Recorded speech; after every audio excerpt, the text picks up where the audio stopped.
Stephen King once wrote that nightmares exist outside of logic, and there's little fun to be had in explanations. They're antithetical to the poetry of fear. In a horror story, the victim keeps asking why, but there can be no explanation, and there shouldn't be one. The unanswered mystery is what stays with us the longest, and it's what we'll remember in the end. My name is Alan Wake. I'm a writer.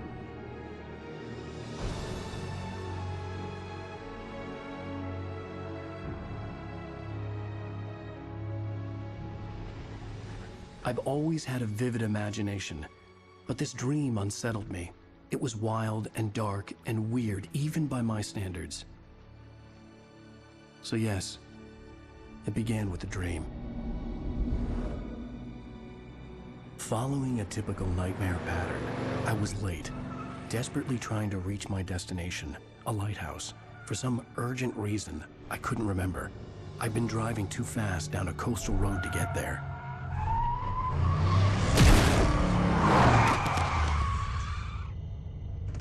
I'd seen the hitchhiker too late.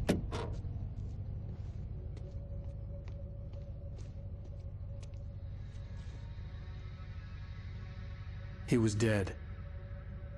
I was convinced they'd put me in jail and I would never see Alice again.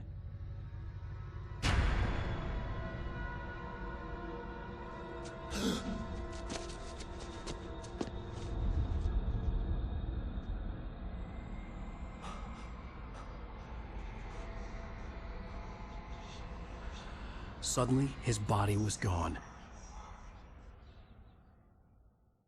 I was in shock from the crash. I could hardly stay on my feet.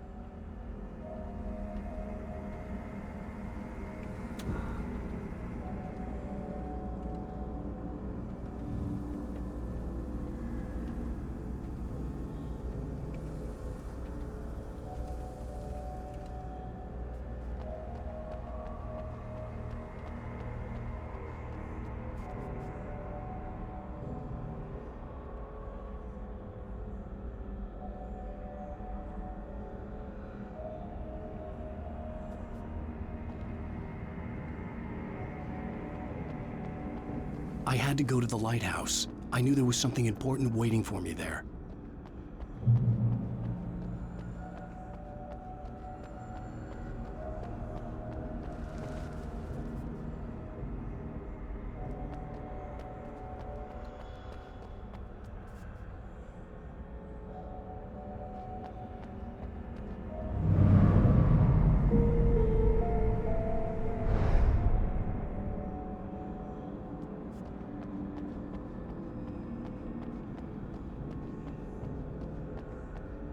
The bridge had collapsed. I'd have to find another way to the lighthouse.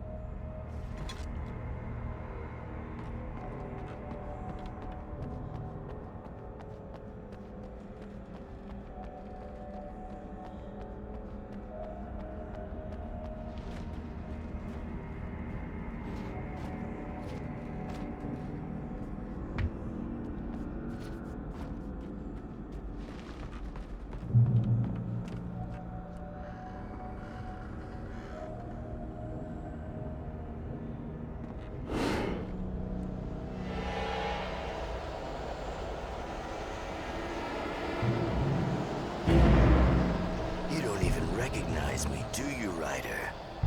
You think you're God? You think you can just make up stuff? Play with people's lives and kill them when you think it adds to the drama?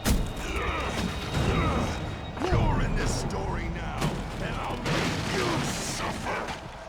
You're a joke. It would be a single readable sentence in your books if it wasn't for your editor.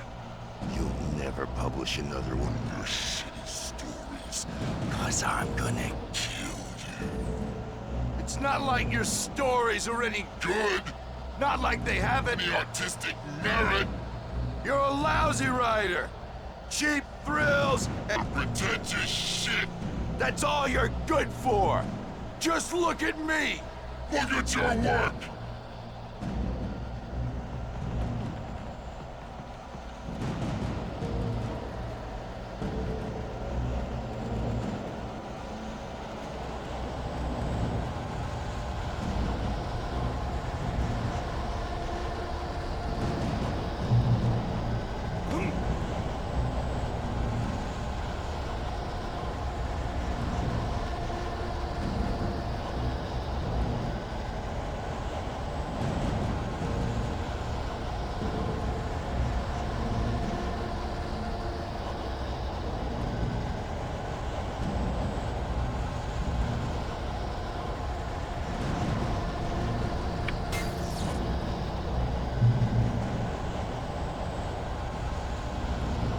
You missed your deadline! Damn.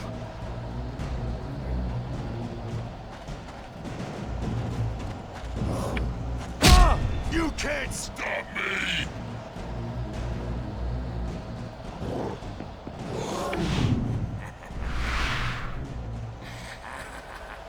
I realized that the hitchhiker was a character from the story I'd been working on.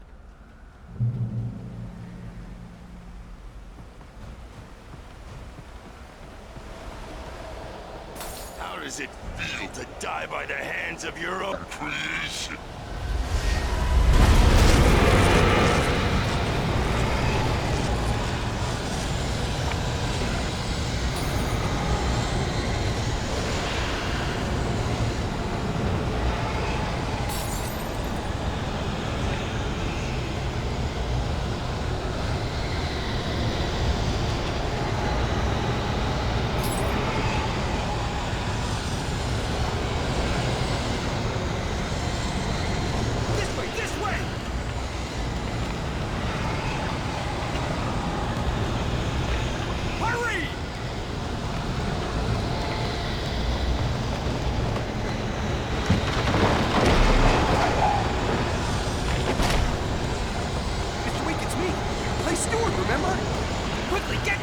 There's no time to lose!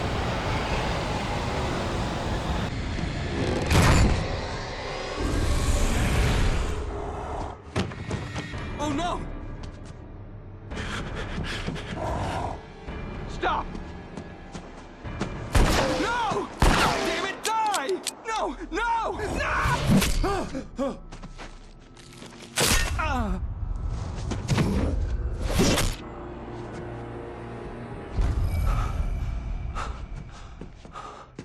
I was trapped. There was no way out. Die, die, die, die, die, die, die, die.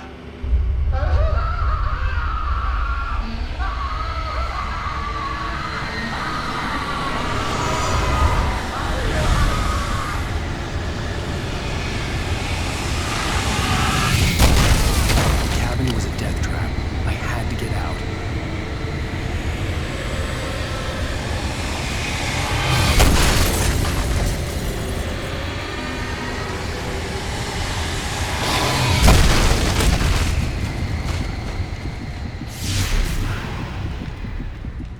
Follow the light. You are hurt. You should go into the light. You are only safe there.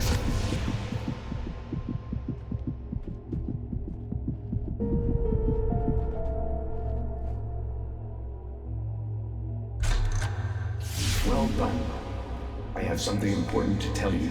It goes like this. For he did not know that beyond the lake he called home lies a deeper, darker ocean green, where waves are both wilder and more serene.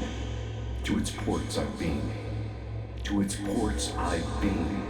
Do you understand? No. Follow my light.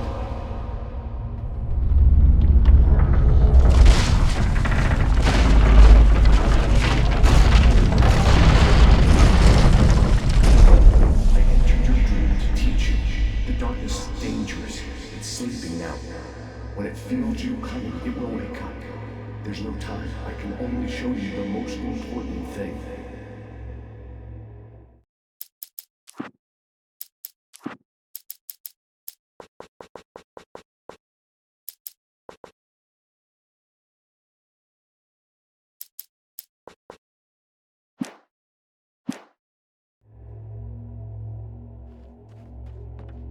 This way. There's no time.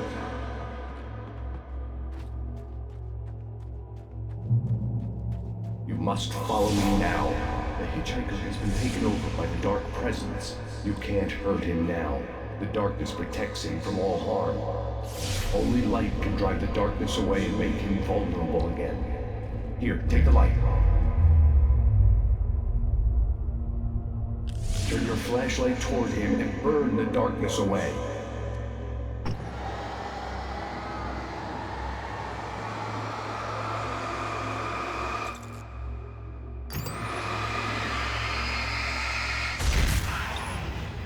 You did it. Now the darkness no longer protects him, but it's still inside, controlling him. He can't be saved. He's still a threat. He is still your enemy. Here, take the gun. Now you'll die.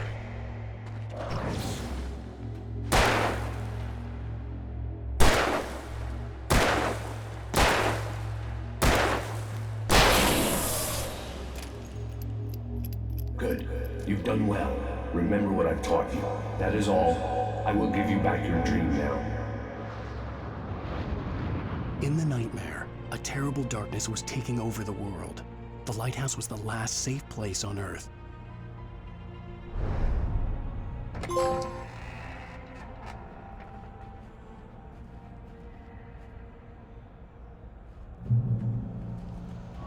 made me this way, and now I'm gonna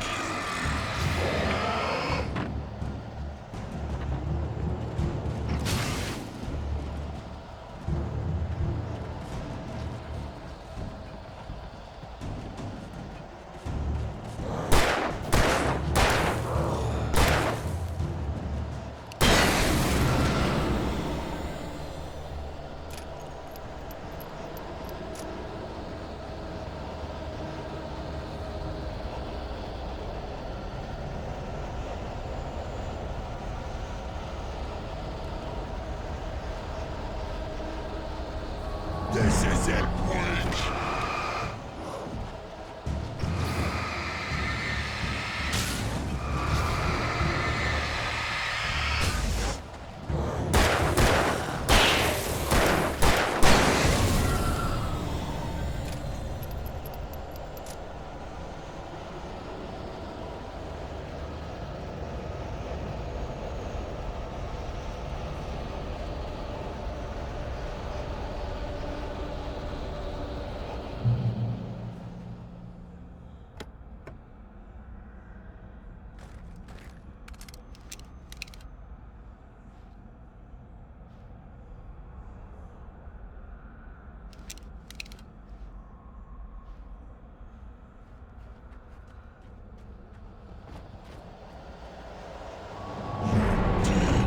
Just like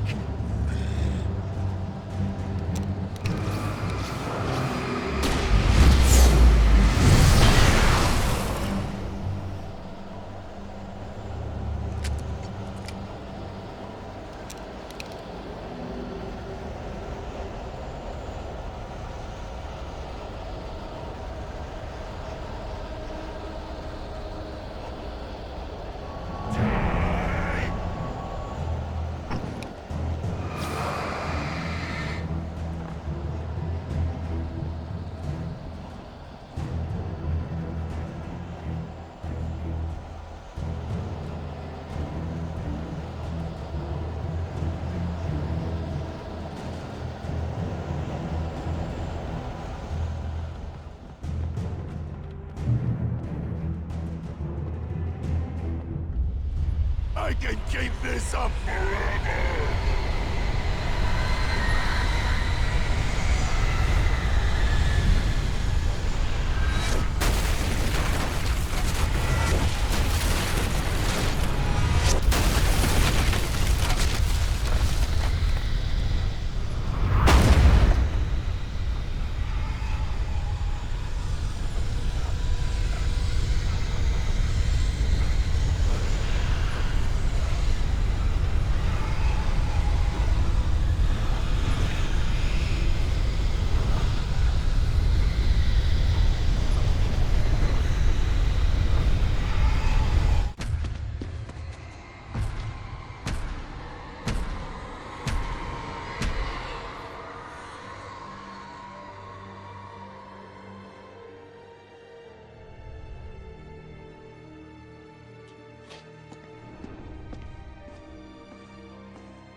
Shh, baby. Just another nightmare. Everything's fine. You dozed off. Right. Anything more than dozed off would be news for everyone. Cheer up, handsome. We're here.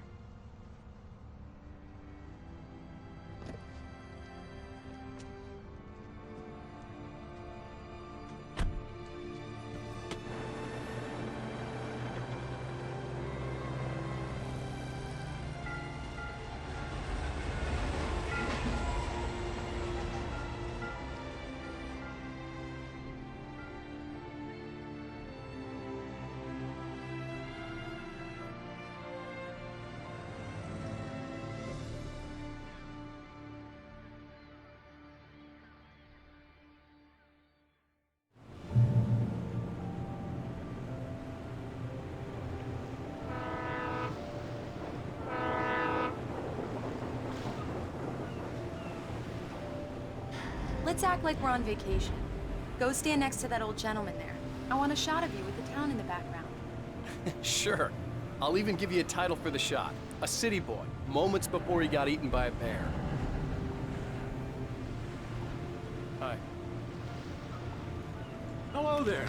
You picked a good time to visit our town. Deerfest is just 2 weeks away. Deerfest, huh? Did you hear that, honey? You have a lovely wife, if you don't mind me saying.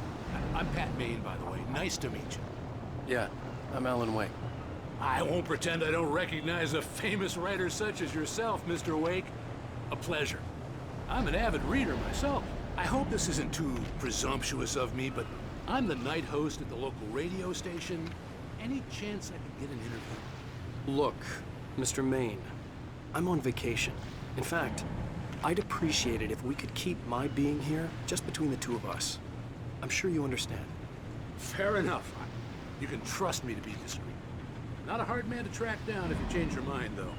I hope you two have a lovely holiday.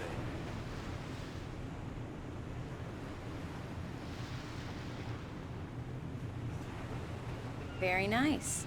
I got a couple of really good ones. And I see you made a friend. That's cute. Right. Yeah? Hey, bestseller. How's my favorite writer? Are you there yet? Barry. Yeah. We just got here. Are the locals giving you trouble? Just say the word and I'll hop on a plane and come make sure that you're left alone, Al.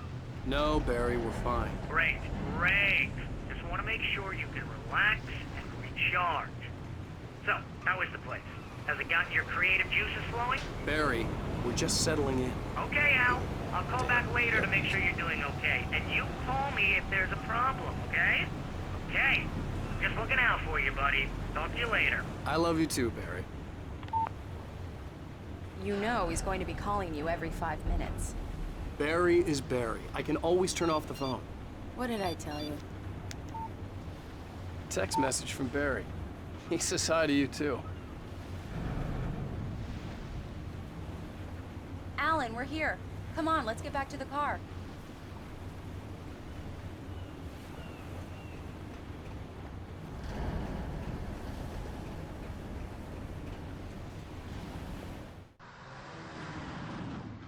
We need to stop at the local diner to get the cabin key from the landlord, a Mr. Carl Stuckey. He's waiting for us.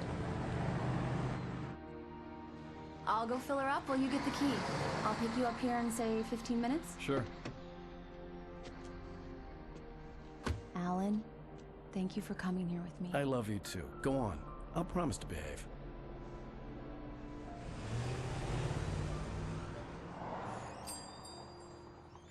I'd forgotten there were still places like this. Towns where everybody knew everybody. Welcome to the Oh Dear Diner. Hi, I was wondering if you could help me. I'm looking for... Mr. Wake. Alan Wake. Oh, God! I am your biggest fan. I know people say that all the time, but I really am. I'm glad to hear that. Rose. Rose, I'm looking for Mr. Stuckey. Carl Stuckey? Carl? Oh, of course, Mr. Wake. He must have gone to visit the restroom. He'll be back in a moment. I can't believe it. I've got all your books. I got the cutout from the bookstore when they took it out of the window. And you keep it here. Well, okay. Good for you.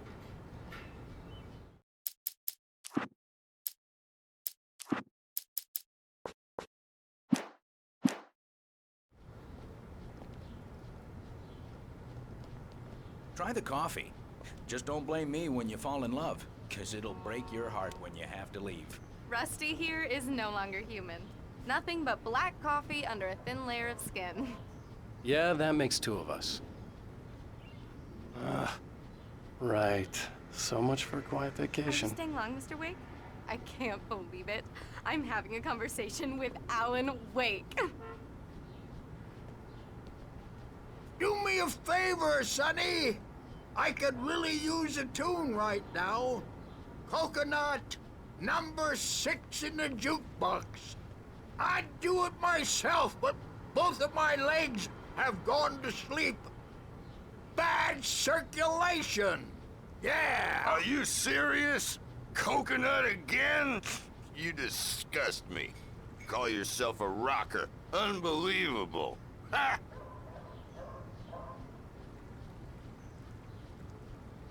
You put the lime in the coconut. Drink 'em both up. Just because we're brothers, don't think I won't murder you in your sleep.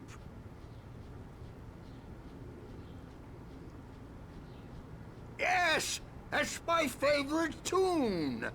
Coconut. Shut your mouth, you demented has-been. If I had my hammer, I'd shut it for you. Jeez.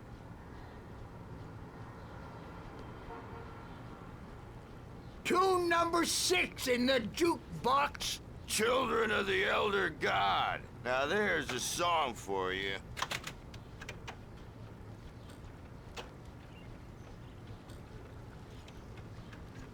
It does that. Get stuck.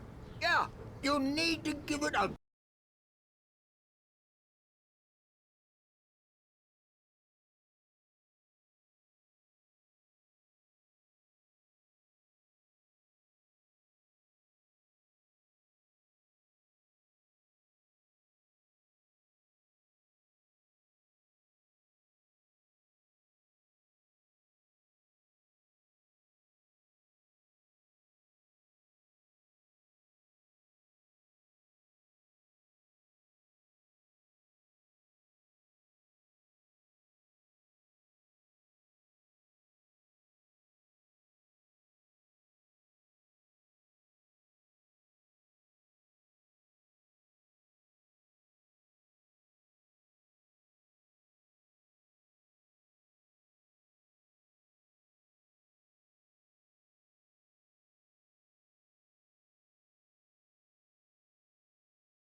Mission accomplished. The key and the directions. My hero. I got some flashlights, just in case. Hey, wait! Mrs. Wake! Your keys!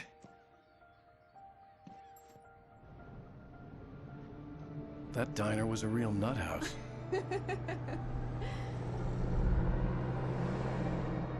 Can you believe this place? This would make a wonderful setting for a book. We're supposed to be on vacation, Alice. I'll figure it out when we get back home, okay? Okay. We can talk about this later.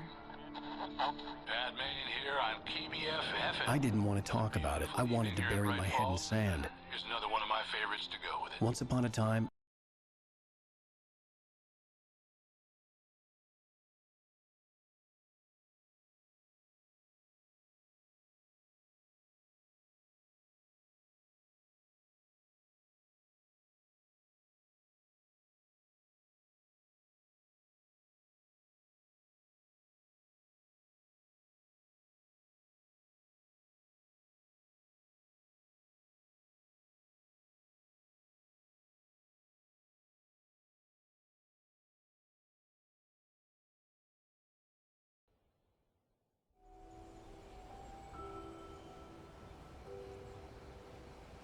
Wow. It's gorgeous, Alan. It's something, all right. Don't worry, honey. I'll get you inside safe and sound before it gets dark. And I've got the flashlight. I know. I'm okay. Alice had a phobia. The fear of darkness. I wanted to make sure we were inside with the lights on before sunset.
The island had once been the site for a love story.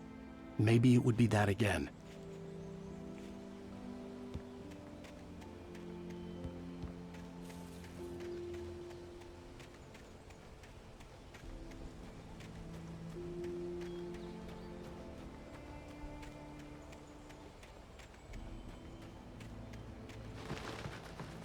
Here we go. Let's take a look inside.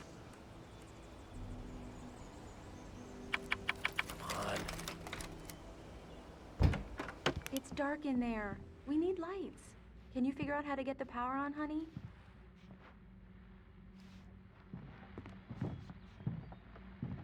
A shoebox filled with books by Thomas Zane sat on the shelf. I'd never heard of him before. Hello? Anyone here?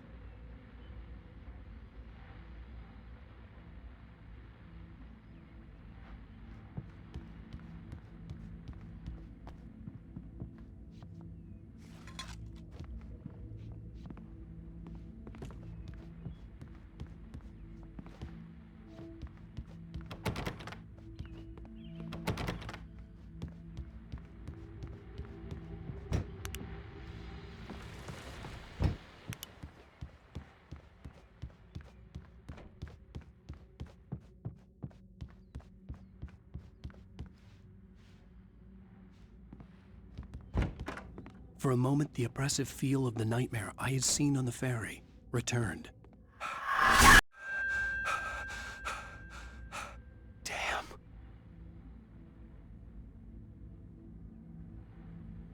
I needed to get the power running in the cabin.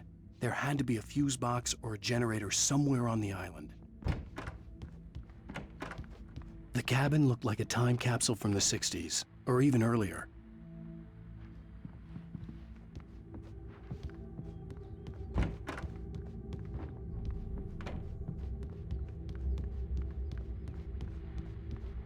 power cable goes to that shed over there.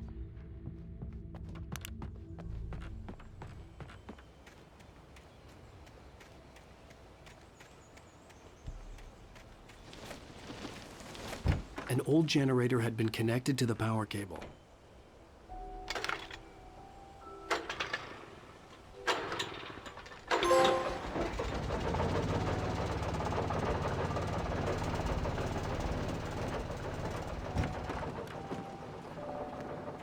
The lights are on!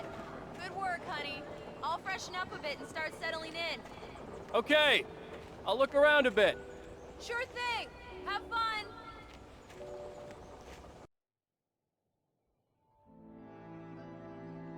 It was a beautiful place. I told myself I could rest here, sleep here, and forget about my work.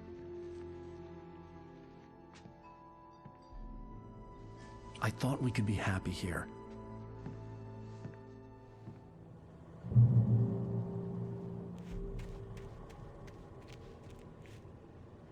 Alice had told me about Cauldron Lake Lodge. The old building used to be a hotel, but these days it was no longer open to the public.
Alice? Honey? The Deerfest guests have already started to arrive. Just ran into one on the ferry. Famous artist, no less. The old door had played a trick on me. Alice wouldn't have come out in the dark. Caller, you're on KBF-FM. Hi, Pat. It's Rose. Why, hello, Rose. What's on your mind? I know who that famous artist was. It was Alan Wake, wasn't it? He's my favorite writer. Well, Rose, I just saw him at the diner. Oh, I am so excited he's here. I'm sure he's glad to be here, too. Well, folks, I guess the secret's out. This is Pat Maine on KBF-FM. And now, some music. Great. So much for keeping a low profile.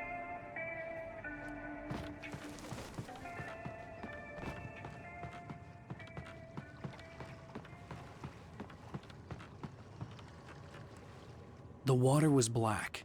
I couldn't help but imagine all sorts of horrors lurking in the depths below.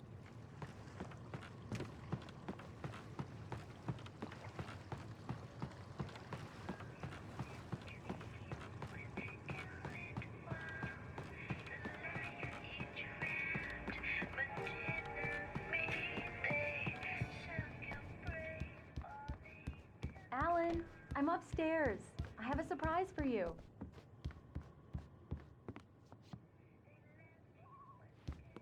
Well, hello there. I'm not the surprise. It's in the study. Go take a look. Okay.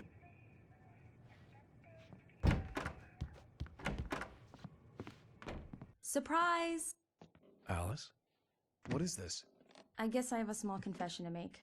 I thought maybe you could write here that a change of scenery would get you past... Damn it, Alice! Everyone keeps... Hey! Just hear me out! There's a local doctor, Dr. Hartman. I read a book of his. He has a private clinic here. He specializes in helping artists. Maybe... So now you want to get me committed? No! It's not like that. That's not... Alan? Alan? Don't! Just don't! I don't want to hear it! God damn it, Alice! God damn it! I knew she wouldn't follow me in the dark. I needed some time alone to think things through.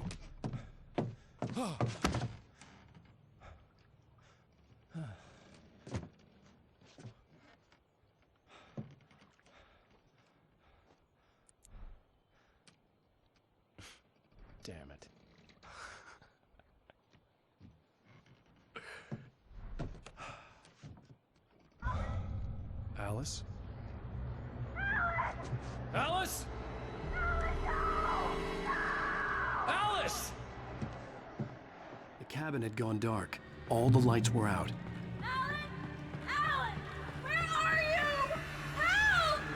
Alice, I'm coming! It's all right, I'm coming! What the hell? Help me!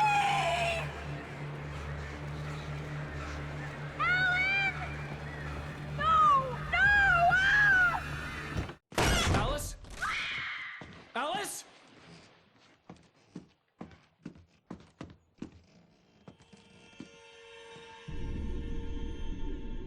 Oh no!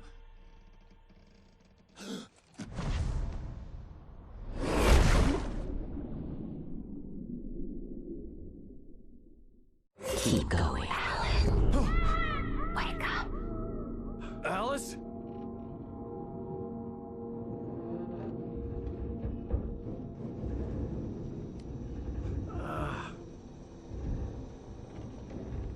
Waking up in the crashed car felt like I had woken from one nightmare and entered another. I couldn't remember how I got there. All I knew was that something terrible had happened to Alice. The phone was dead. I'd have to find help on foot.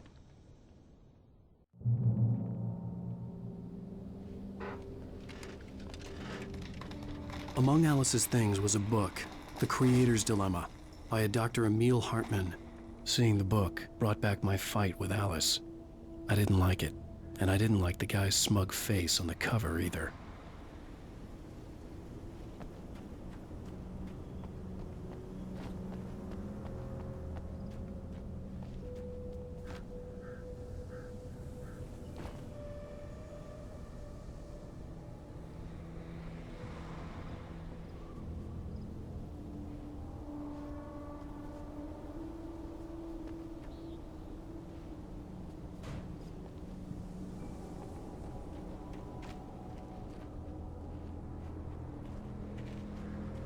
The gas station was my best bet.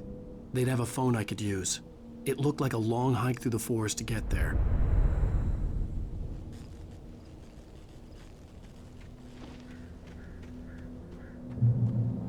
Damn.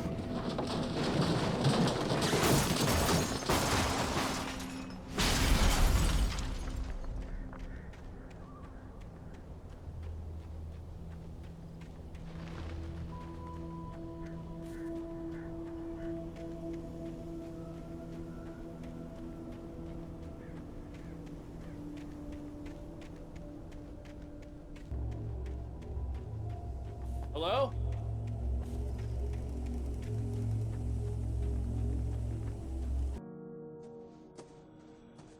Hello? Is someone there?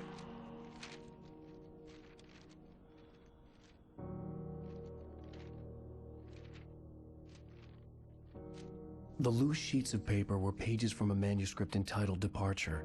That was the name I planned to use for the next novel I had never gotten started. I was named the author. I hadn't written it. I couldn't remember writing it.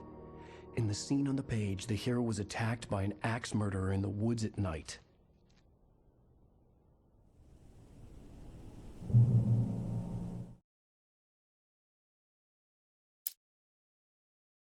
Departure by Alan Wake.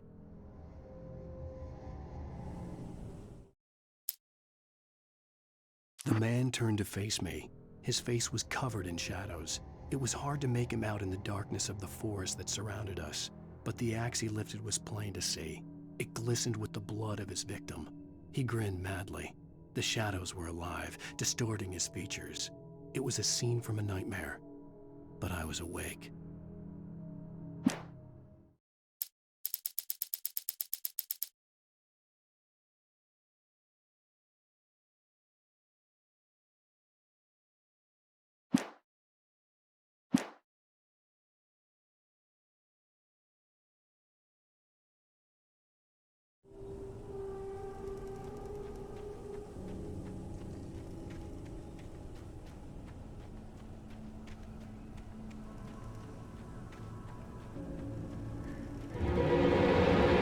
Anybody there? Please, I've been in an accident.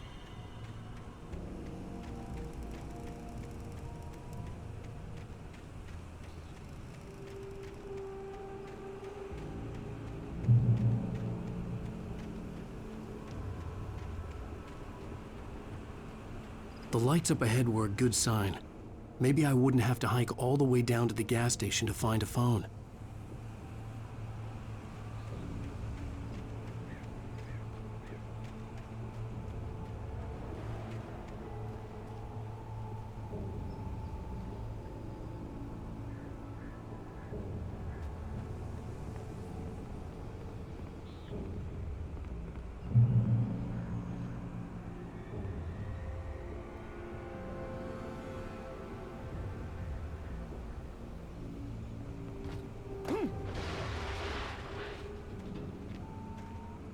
Anybody there? Please, I've been in an accident. Hey! Hey, you! Phil! There's been an accident. I need help. Listen, I need to... Premium cabins for rent in... Oh, hell. Carl Stuckey. Pleased To meet you. Non-refundable reservation deposit required. Fair and square.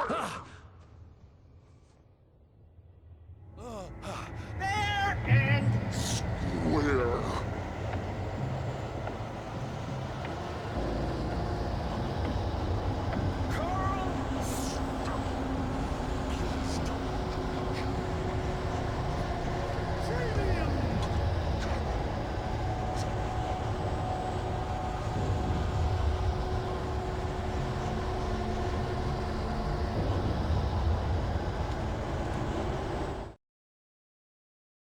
The Taken stood before me. It was impossible to focus on it, as if it stood in a blind spot caused by a brain tumor and eye disease. It was bleeding shadows like ink underwater, like a cloud of blood from a shark bite. I was terrified. I squeezed the flashlight like my life depended on it, willing it to stop coming any closer. Suddenly something gave, and the light seemed to shine brighter.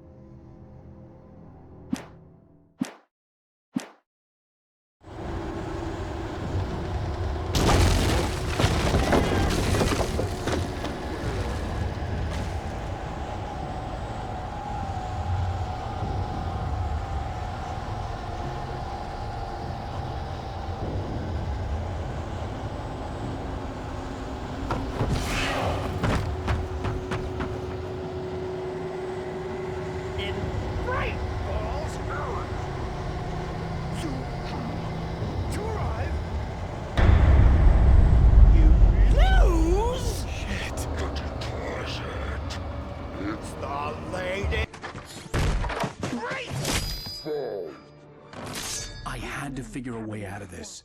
Any second now, and Stuckey would be knocking on the door with his axe like Nicholson in The Shining.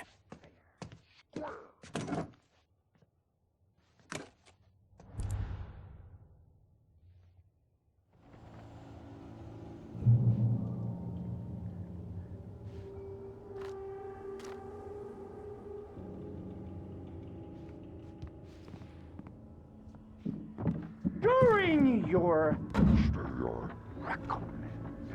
trying walking. It's the latest thing. Yes. In Bright Falls Sheriff Station. How may I? proven. Hello? Hello? One stone. This is bad.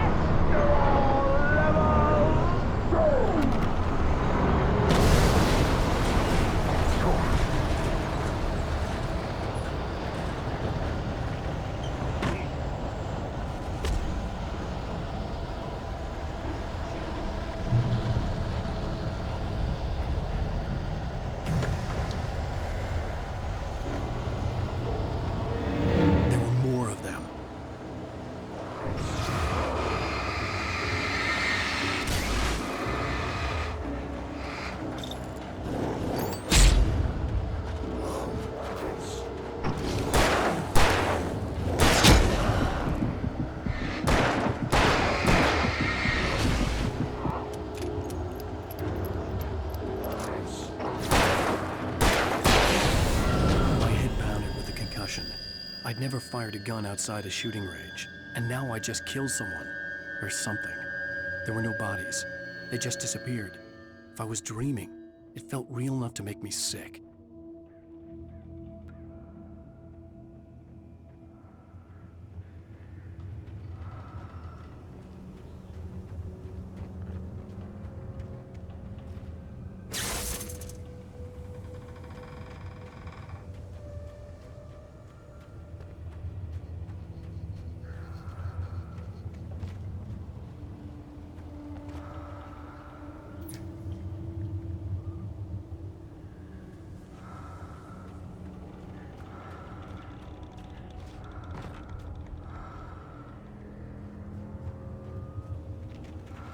Eerie hand-painted graffiti was revealed by my flashlight. Someone had hidden a chest of supplies near it.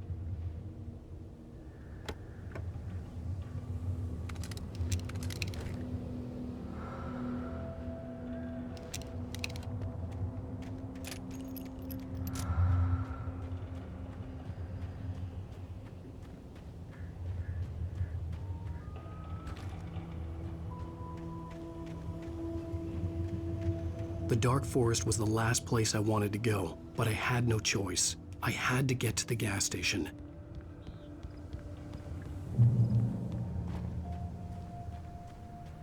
It's rabbit season!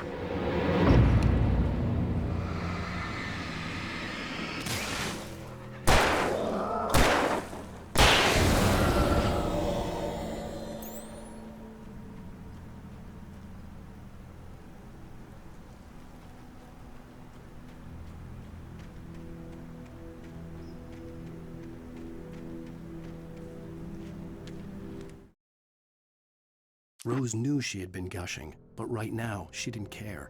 As far as she was concerned, her brief meeting with Alan Wake was literally the high point of her life. She watched as he got in the car with his wife. She was pretty, confident, at ease with Wake. Not like Rose. They were perfect for each other. She'd have given anything to be called their friend.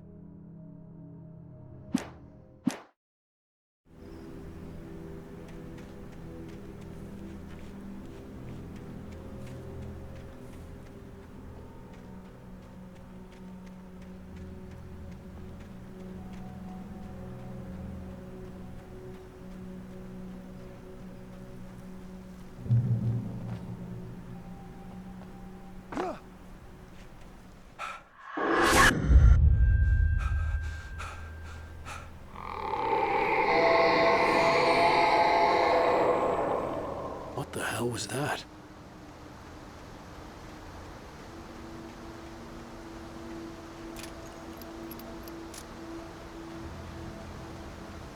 When I saw the river below, something uncoiled itself inside my head. I realized that I'd have to find a way across. I didn't even want to look at the water.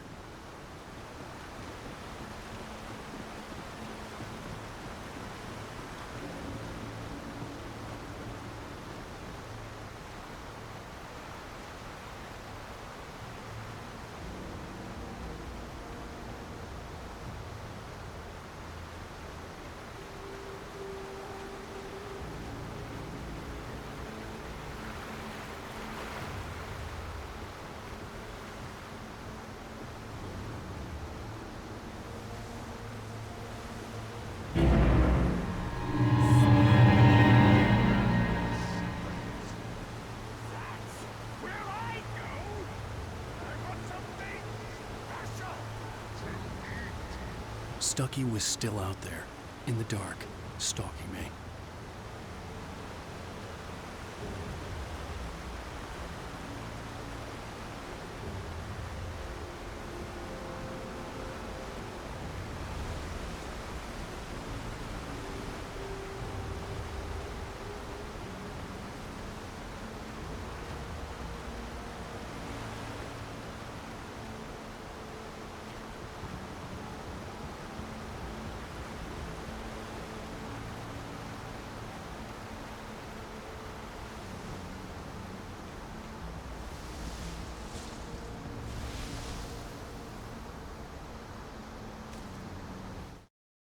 Barry Wheeler was bouncing off the walls.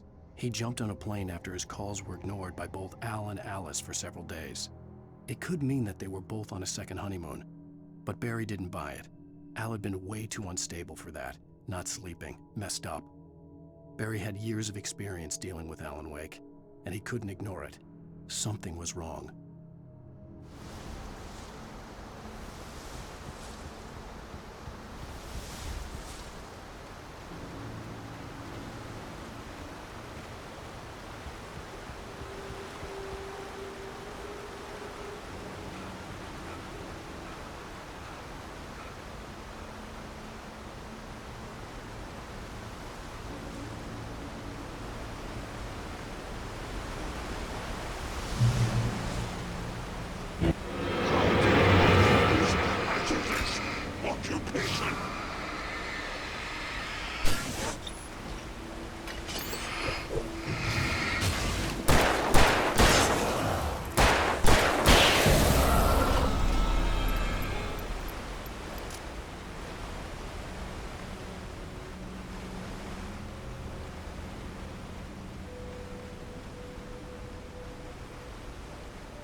The staircase was broken.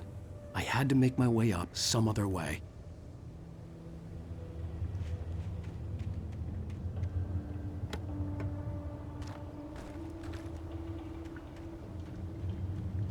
I couldn't stay here. There had to be a way to get up there. There was no power. There was bound to be a generator somewhere at the logging site.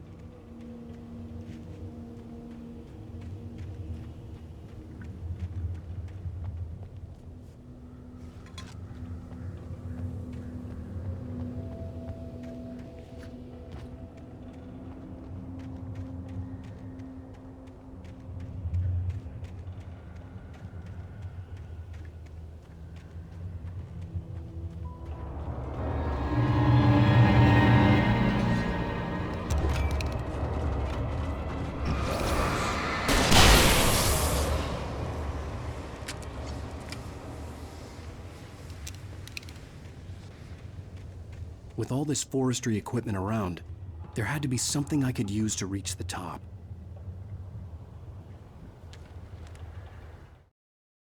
I heard them before I saw them. swooping down from the sky and screeching as they came.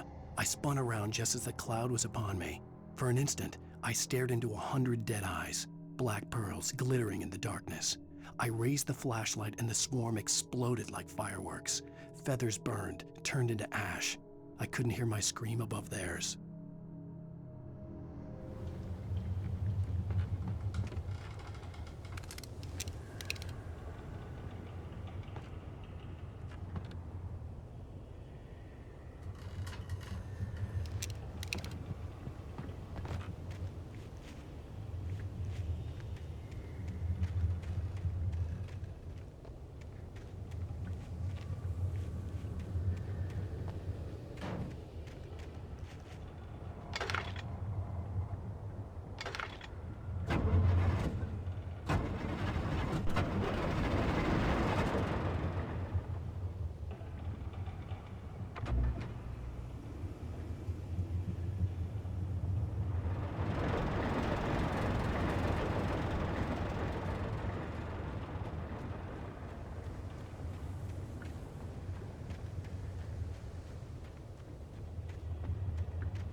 Well, I was just outside for a breath of fresh air, and what a night. I know most of you are probably in your beds by now, but if you're still up and around, take a moment. Step outside for a spell and breathe in deep. The weather is absolutely still. The sky is crystal clear. It's like the forest is quietly breathing along with you. As you listeners know, I'm a night owl, and it's on nights like this I wish I wasn't cooped up in the studio. Makes an old man like me wish I could just roam wild. But here I am, and it would keep you company all night long if I weren't. It looks like I'm not the only one staying up late. Caller, you're on the air. Hey, Pat, it's Maurice Horton. Hello, Maurice. What are you up to? Well, I was just taking Toby on his walkies. Oh, isn't it beautiful out there? Sure, but Pat, the reason I called is that Toby heard something rustling in the undergrowth and took off after it, and I couldn't find him. Probably a rabbit. Sure. Toby loves rabbits. Well, sure. Anyway, I figured that, if anyone runs into Toby, they could grab him. My number's on his collar. And Toby's a friendly dog? Oh, Toby loves people. Usually he comes back, but we were pretty far from home, and it sounds like he went pretty wild there. Great dog, but he's just too dumb for his own good. Well, Maurice, it's out there now. Hope Toby comes home soon. Yeah, thanks, Pat. You have a good night now.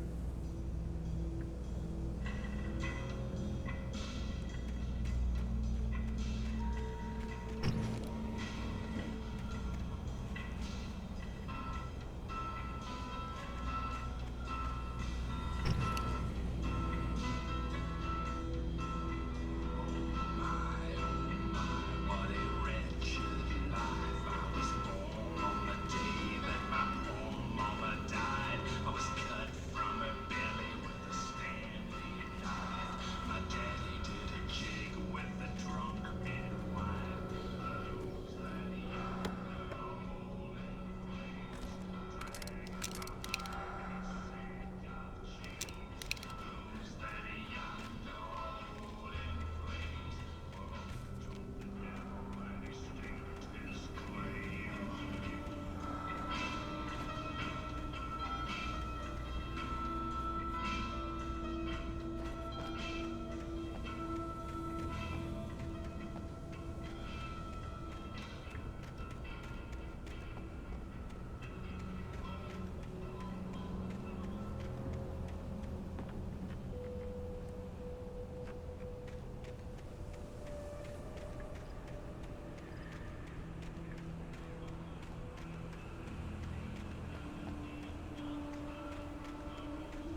At first, I kept finding the pages as if by accident. The book I couldn't remember was either a terrible and true prophecy or an act of creation that had rewritten the world. I began to hunt the pages feverishly, for they held the answer to the mystery. With it, I could save myself. With it, I could save Alice.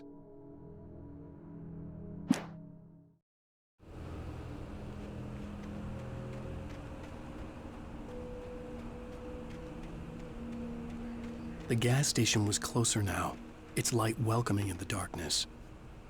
Paul makes the best dogs in the state. Belly Burster is the best with no cut. Monster Dog is second best.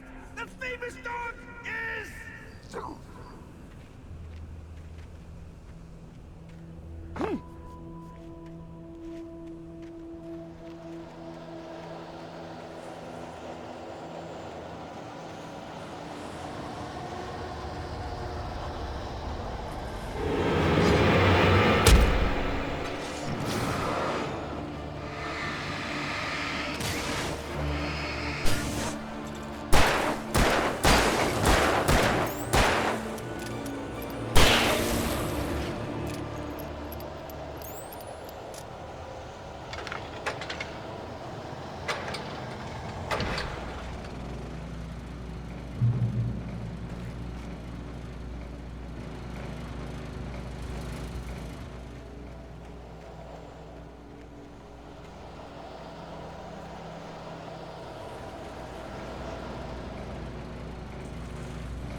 I stepped into the gas station's garage. It was dark and quiet.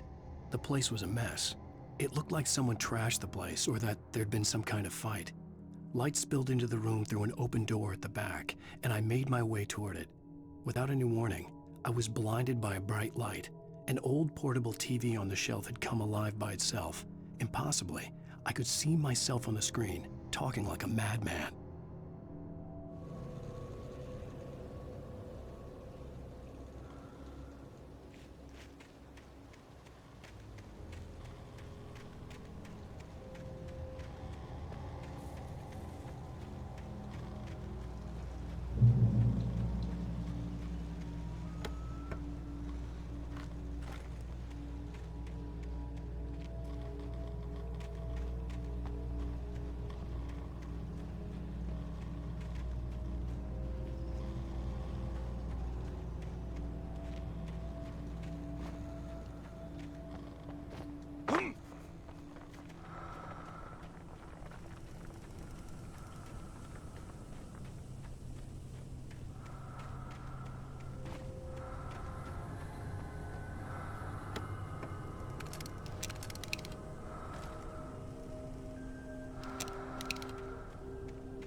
Salad, no. A man like me needs a hefty meal. That's for the day.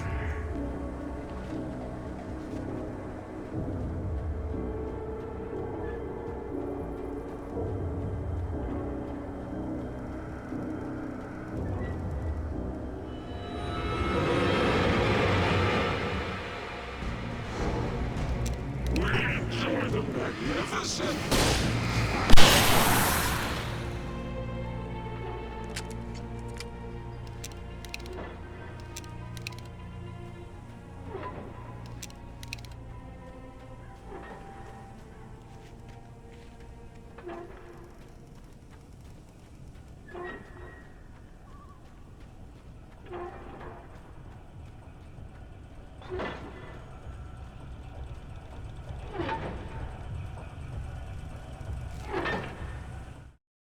cabin on Cauldron Lake? She asked. The sheriff looked at me suspiciously. The early morning light flooded through the office windows. I would probably never have gotten out of the woods alive without her help, but I couldn't tell her the truth of what I'd faced the previous night. She'd think I was lying or crazy. She'd lock me up, and she wouldn't help me find Alice.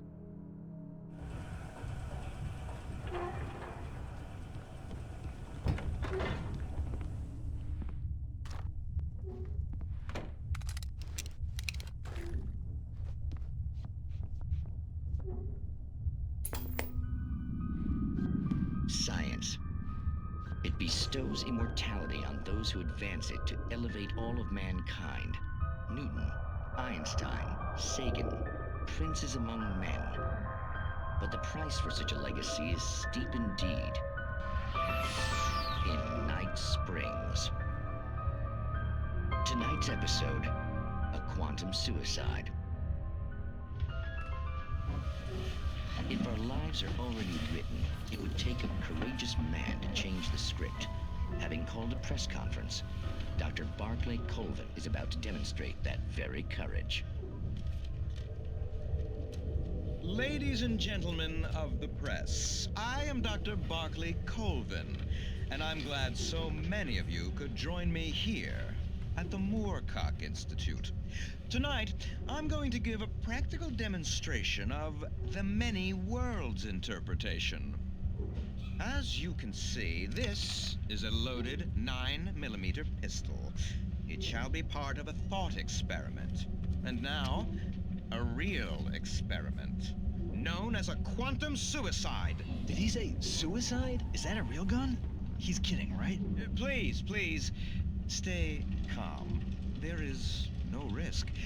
Observe what occurs when I place the weapon against my own forehead. Now, you might think this round is merely a dud. Not so. Observe the flower pot. And yet, I myself cannot be harmed with this gun. With each pull of the trigger, two new realities branch off. One in which the weapon didn't fire, and one where it did. With my machine here, I have ensured that this reality is always the former. I have bestowed upon myself quantum immortality. Under no circumstances can this gun kill me. So wait. What you're saying is that every time you pull the trigger, in another reality, you die? Yes, of course, but that's completely trivial. There's an infinite number of things that could happen at any moment, and they always do happen somewhere. The point is, this one thing did not happen here. You're insane, Colvin. Insane? Insane? Hey, was this thing supposed to be plugged in? I stumbled on it. You fools! Gaze upon quantum immortality.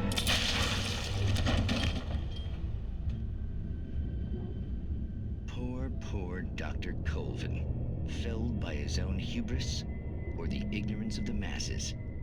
Perhaps he should have left the crate unopened, the decaying atom unobserved. Curiosity often kills the cat. In Night Springs.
Stucky's body vanished, leaving behind only a lifetime of nightmares to come, assuming I'd reach the lights at the gas station alive.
I recognized the parade float I had seen in Bright Falls when I first arrived with Alice.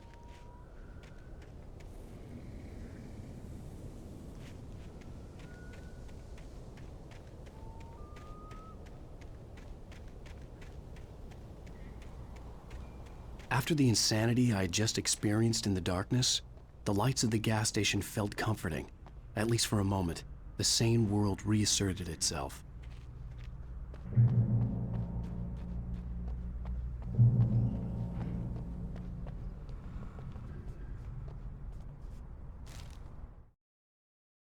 Stucky spat on the garage floor and tried to shake the cobwebs from his head. Ever since the couple never showed to pick up the keys, things had been fuzzy. Something, a feeling caught his attention. Stucky looked up and stared as his brain tried in vain to process the horror before him. He stumbled back, knocking over a can of oil. A black pool spread across the floor while he struggled for a brief moment, then let go as the unrelenting darkness engulfed him.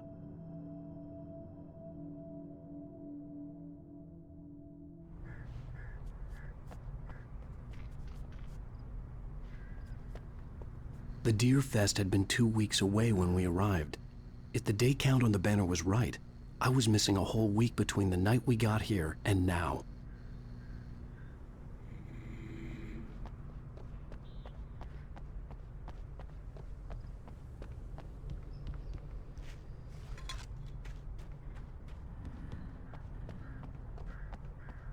I had to get inside the gas station to find a phone to call for help.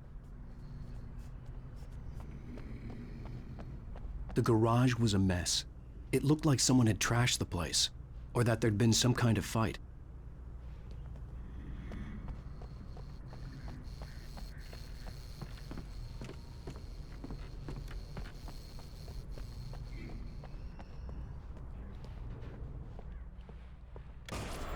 All right. I'll keep writing. Outside, there's only darkness. Outside the cabin, outside the story, there's only darkness. I can feel her presence in the dark. Just now, I could smell her perfume in the room. I'll reach her, I'll fix it up. I'll bring her back. The story will come true. If I stop, she's lost. I don't believe this. It'd been me on the TV, talking crazy. Was I losing my mind?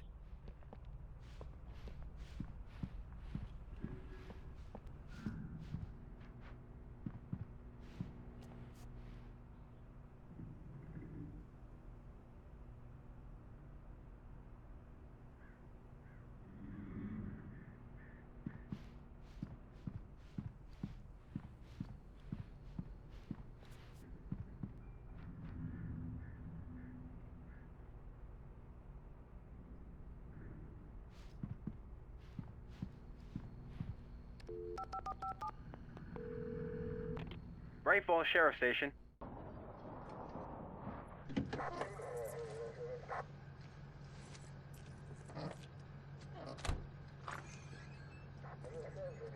Oh, thank God, Sheriff. Sheriff Sarah Breaker, you are... I'm Alan Wake, but listen, I was in a car crash. My wife, Alice, she's missing. Calm down, Mr. Wake. We were staying in a cabin on the island, on Cauldron Lake. There's no island on Cauldron Lake, not since the big eruption in the 70s. Please, I can take you there, okay? You look like you've taken a pretty bad knock to the head. Are you okay? Listen. We'll figure this out. Please get in the car. We'll swing by the lake and then we'll go to the station, okay? Mr. Wake, have you seen Stucky, the guy who owns this place? I realized I couldn't tell her what had happened in the forest. She wouldn't have believed me. And then she wouldn't have helped me with Alice.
Previously on Alan Wake.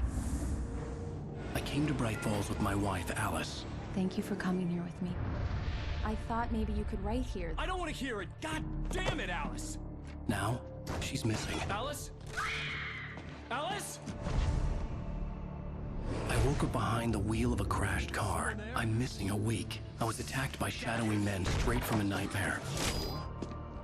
The sheriff took me to the lake Alice and I had stayed at. But the cabin had disappeared.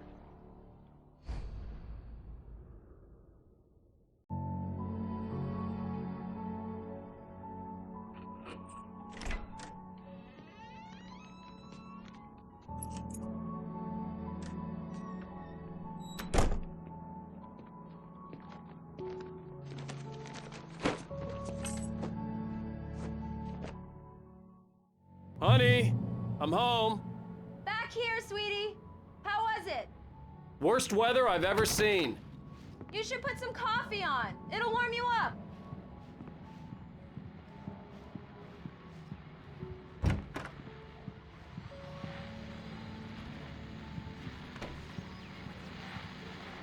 The continuing freezing rain and heavy snowfall have necessitated a winter storm warning in the entire tri-state area.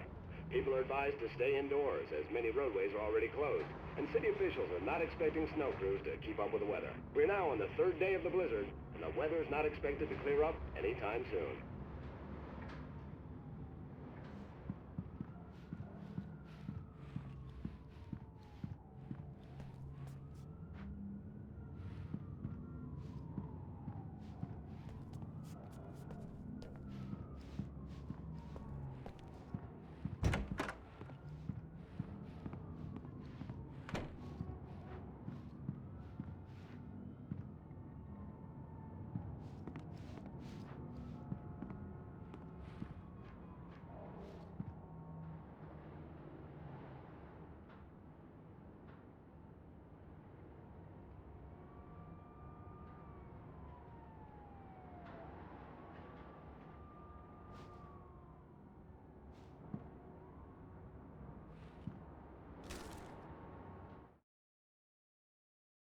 This was a late goodbye. 13 years after I'd gotten my revenge, it had finally caught up with me. It had been a long time to bear the pain. My blood painted the snow red. A gruesome slushy dissolved all the scattered painkillers and leisurely dripped down to the sewer, mingling with the bile of the city, becoming one with it. I can see them now. My wife and my baby. Honey, I'm home.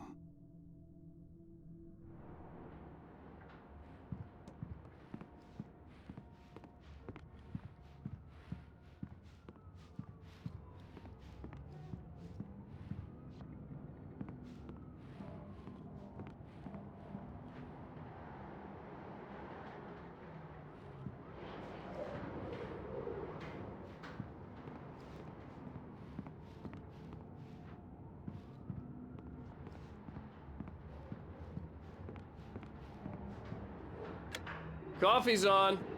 Great, thanks. I'll need it if I'm gonna finish this by tomorrow.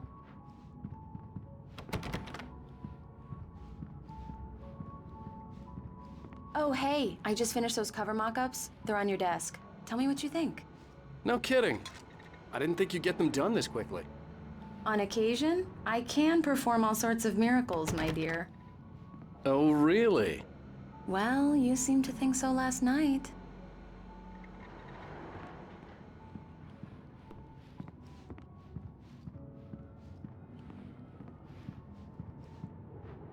These look really good. Oh, sure, until Barry gets his hands on them. Which, by the way, will happen over my dead body. The last time was the last time. Oh, and speaking of Barry, he called. Alan!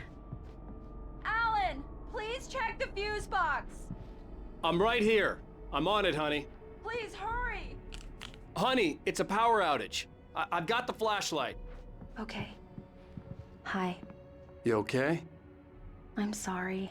It just really spooked me. Don't worry. We'll just break out the candles. I know it's stupid, but it's just... especially when I'm not prepared for it, you know? It gets to me. I love you. Tell me a story, writer. Okay. I used to have these nightmares when I was a kid. The dark really spooked me, too. When it got really bad, my mom gave me this old light switch. She called it the clicker. The clicker, huh? Yeah. If I ever got scared of the dark, I could just flip the switch and a magic light would scare the monsters away. Oh, sure. Here it is. Alan. Maybe it'll help you, too. Yeah, nice story, writer boy. You made that up right now, didn't you? No. Seriously. I love you, even if you are a liar. Thanks for this.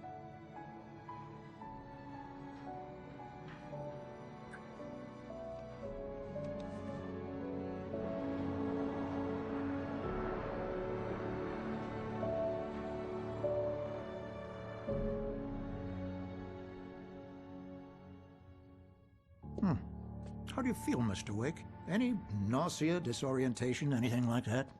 Mr. Wake, how are you feeling? I'm okay. My head's fine. I had to lie about my headache and memory loss. He'd send me to a hospital for tests. I couldn't leave without Alice. Very well. I don't think you have a concussion, but you've obviously been through quite a shock. You should take it easy for a couple of days. Thanks. Well then, Mr. Wake, we're done here. If the pain gets any worse or you experience any other symptoms, you should come see me. I'll let you get on with it then. Sarah, Sheriff Breaker, is waiting for you. She's very good at her job. I'm sure she can locate your wife in no time. Doc Nelson was the image of a small-town doctor. Sheriff Breaker had called him to the station to take a look at the cut in my head.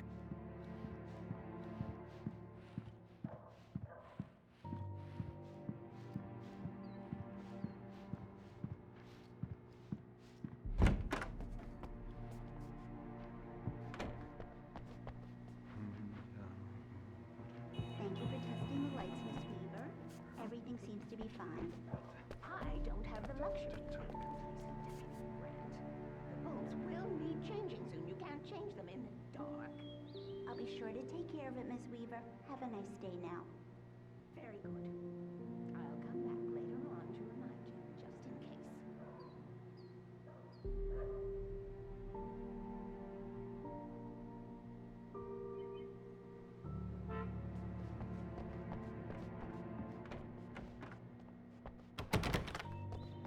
Mr. Wake, the sheriff is waiting for you in her office down the corridor. That was Cynthia Weaver. I guess you can call her the town eccentric. She used to be the editor of the local newspaper, but she's focused on, other things these days. She'd fit right in where I come from. As you can see, she's a little obsessed with maintaining the light bulbs of the whole town, refuses to step on shadows, things like that. Back in her day, she wrote about all sorts of weird things in the paper. Bright Falls has a colorful history. Of course, what small town hasn't?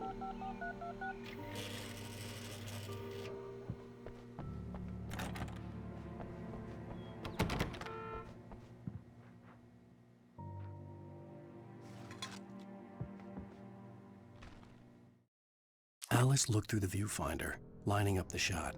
Cauldron Lake was breathtaking. Something caught her eye. A figure standing in the shadows behind the cabin, like a thin woman in a black dress. She lowered the camera and looked again. No one there. Just a collection of bushes that looked vaguely human-shaped. She shook her head and laughed.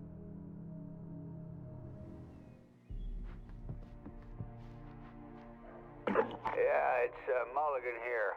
I'm at Stucky's gas station with Thornton. There's no sign of him. Over. Wait. Yeah, this is Thornton. Look, we've located the brake float. It's here. That's some good news, right? Stucky was supposed to be driving it at the rehearsals today. Over. Oh, give me that. Mulligan here. Looks like someone really thrashed the garage. Over. Okay, roger that, guys. Keep looking for Stucky. Jane's out.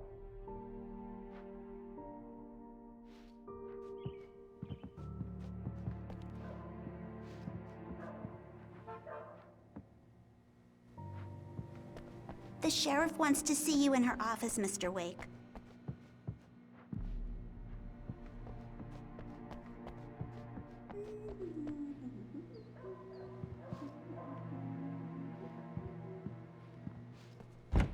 Come in, Mr. Wake. Your phone's on the desk. The battery was dead. It's charged now. Have you started looking for my wife yet? My men are already on it. Now, can you tell me what happened?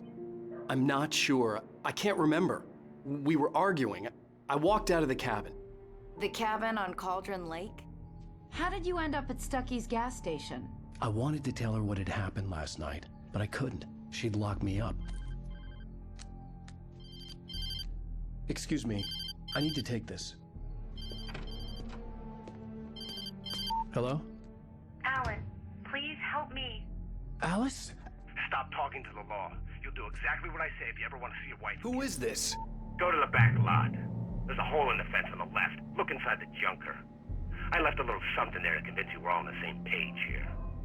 After you ditch the cops, you're gonna meet me in Elderwood National Park. There's a spot called Lover's Peak. Midnight. Don't do nothing stupid, pal. We're watching you.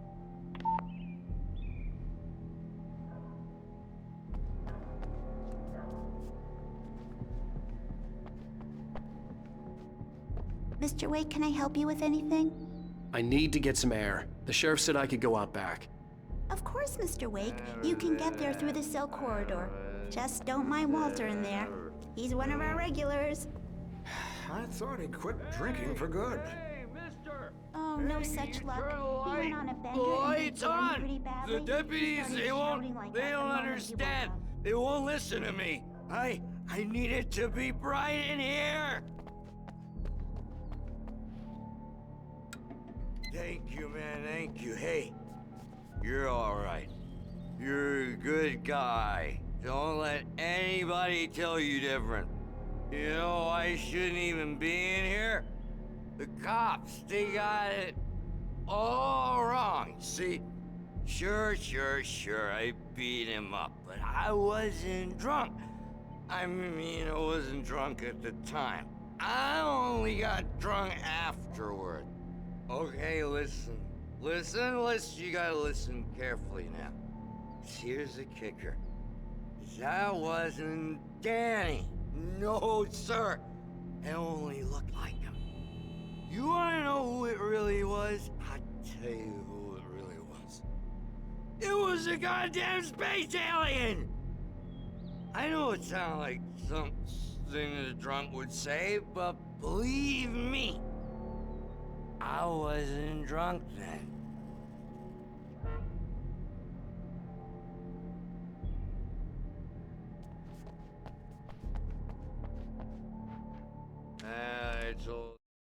In spite of its human mask, to describe the dark presence as intelligent would have implied human qualities on something decidedly inhuman.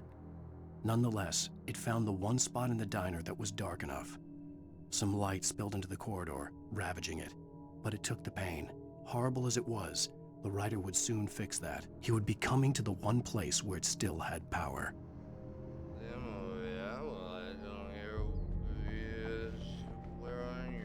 The early morning light hurt my eyes and made my head ache. The man on the phone had said, "Go through the fence on the left."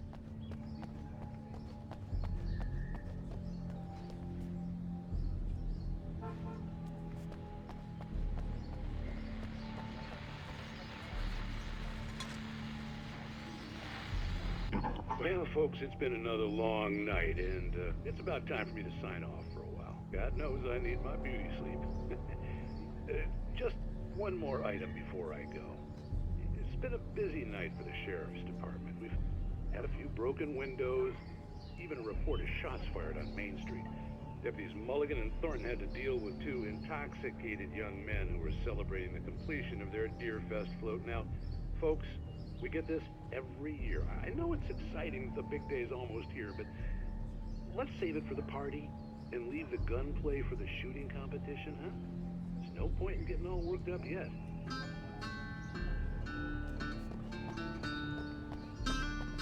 The caller had told me to find a hole in the fence behind the police station. There was something for me in an abandoned car.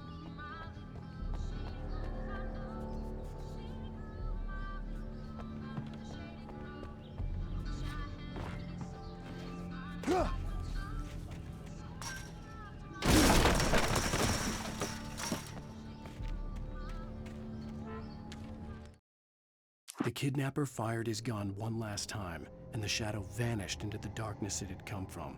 See? Nothing to it, Wake. The thought of Alice in his hands was revolting. We stood on the wooden platform of Lover's Peak, the waterfall on the mountain behind us, the lights of the radio mast blinking red in the heights above. I fought with the urge to take a swing, force myself to speak. Let's cut the act now. Where's my wife?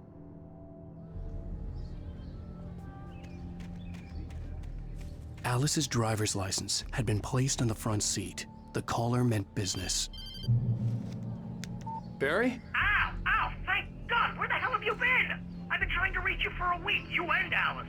I've been worried sick. I flew out yesterday. I'm here in Bright Falls. Barry, listen to me. I'm at the sheriff's station. Come and get me. I can't talk now. Al, what the hell is going on? I had to get the sheriff to let me go. I needed to get to Elderwood National Park to meet Alice's kidnappers.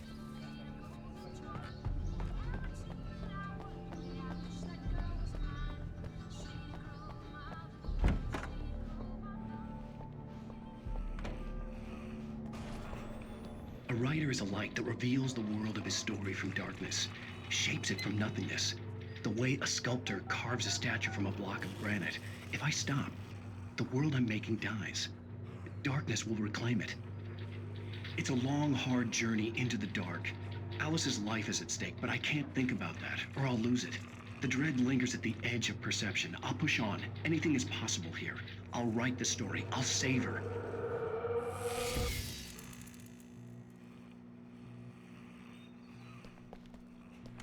Marvelous, Sarah. I just wanted to settle all the damage the Anderson brothers might have inadvertently... Are you feeling any better, Mr. Wake? I'd like to leave. Am I free to go? Well, we still need to talk about... Am I under arrest? No, of course not.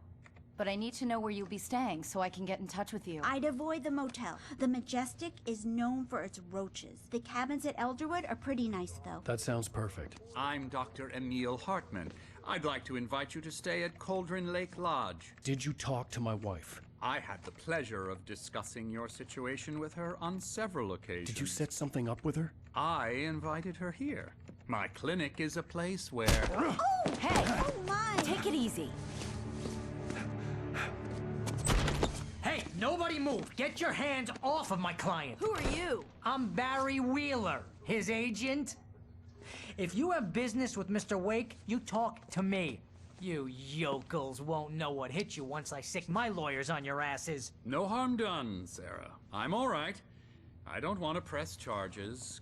Mr. Wake, my offer still stands. Get me out of here. What the hell was that about, Al? We don't need a replay of that thing with the paparazzi. I thought they were gonna lock you up.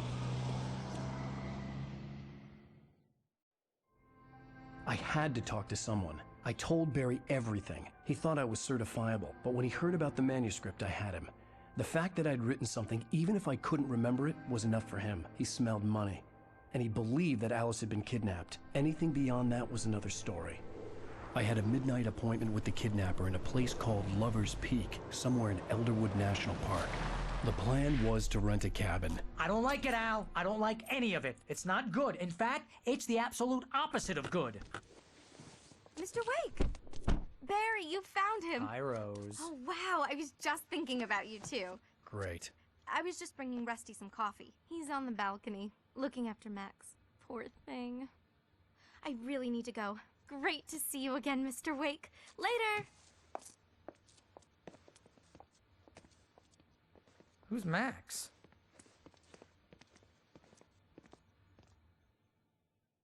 What an airhead. Jeez, Mr. Takes a swing at everybody. This is not her fault. She's a very nice girl and, more importantly, a fan.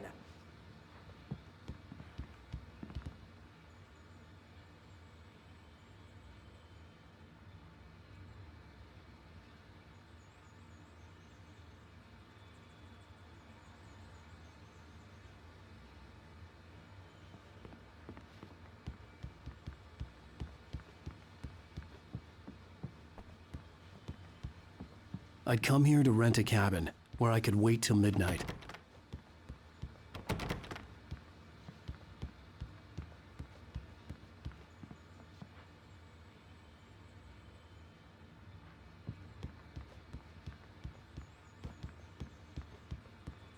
Seriously, Al, what you were saying in the car? Just listen to yourself. What, you shot a guy and his body just disappeared? When was the last time you slept? What, are you high? Have you been drinking? No! Look, Barry, I'm missing a week, and someone's got Alice. Do you and everything's understand just... what it sounds like when you say stuff like that? Don't get me wrong, it's a good story, could be a bestseller. But when you start confusing fiction with reality, you're buying yourself a ticket to the funny farm. Wait here.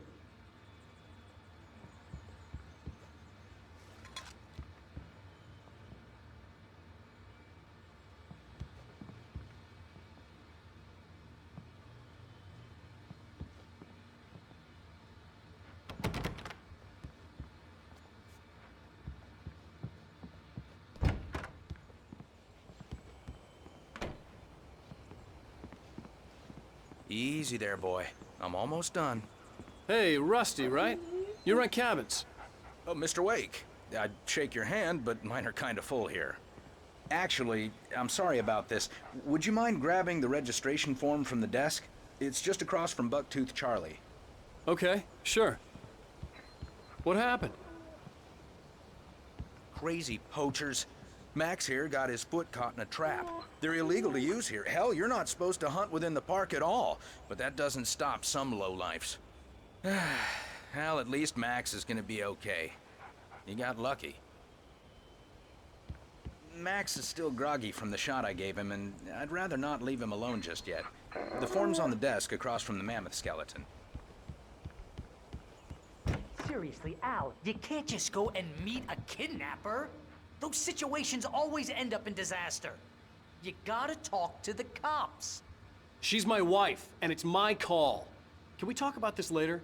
No, this whole thing, listen, you hit your head. I mean, geez, Al, come on. You gotta understand how crazy all this sounds. If you're trying to pull a joke on me, freak me out, it's working. Ha ha, let's have a laugh on Barry. Well, you had me going there real funny, Al. You can quit it now.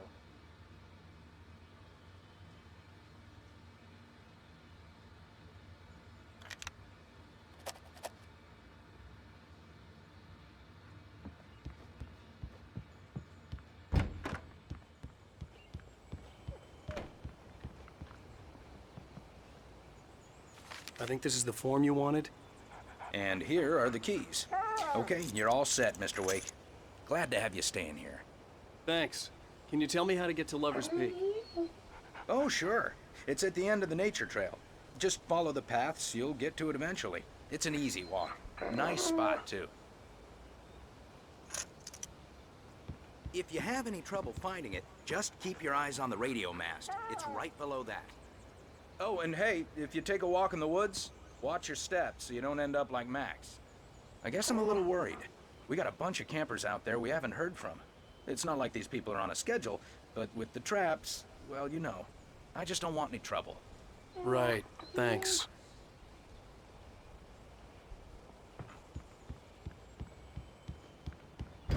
Look, Al, you're asking me to believe that you shot a dude who went poof into thin air, a guy who was bulletproof until you pointed a flashlight at him. You hear that from people who end up spending time in padded rooms, strapped to their beds, wearing white shirts with too long tangled up sleeves, and eating a healthy diet of pills. Al, you make cruel jokes about people who believe that kind of stuff. You're the skeptic. You gave me an hour-long lecture on homeopathy last month. What was it? If there's no proof, it's pure bullshit. Period. Guess the laugh's on me then. Al, come on! I mean, okay. Okay, maybe something weird happened to you, okay? Well, thanks for the heartfelt vote of confidence. All I'm saying is you gotta throw me a bone here, bestseller. What would you think if it was me? There's no way you should be going out at midnight with a gun. No one asked you to come here, Barry. Either work with me on this or go straight back to New York. Your choice. Uh-huh.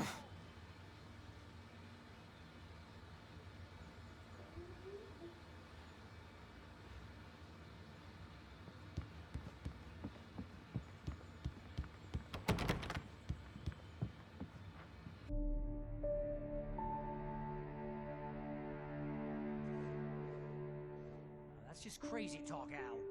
Al! Al? We should go to the sheriff or call the FBI. Damn it, Barry, they'll kill her! This is not a goddamn debate, Barry. I'm going to Lover's Peak. He said to come alone. Okay then. I understand. You're my best friend and I'm worried that you're not right in the head. Tell me what to do to help and I'll do it. You stay here, and if I'm not back by morning, call the cavalry. Achoo! Achoo! Just be careful with the natives, Al. These yokels are dangerous. Everybody hates a tourist, or it'll be Deliverance all over again. Achoo! Bless you.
down the fort. I'll be with you in spirit every step of the way, Al. Locking the door now.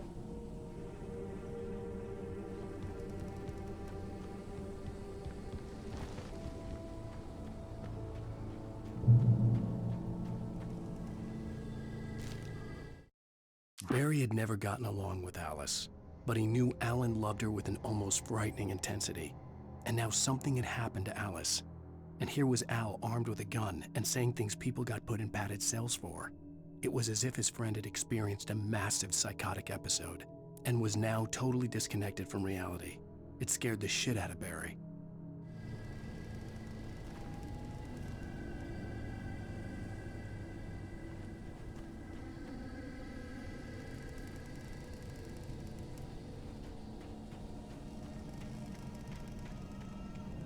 I knew I should have gone to the cops. This wasn't the smartest thing I'd ever done, but I was still angry with Barry for trying to talk me out of it. These people had called me right in the sheriff's station. The cops wouldn't scare them, and they had Alice.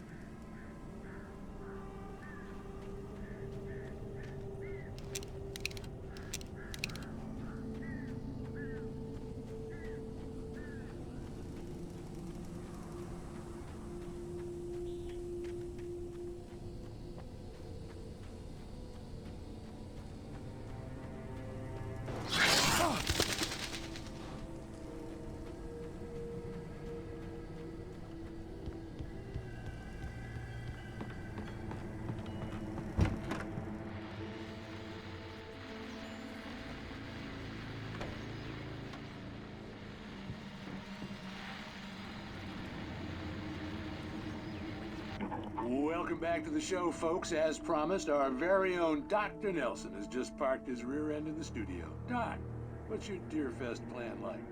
My plan? You make it sound a lot more organized than I ever seem to manage.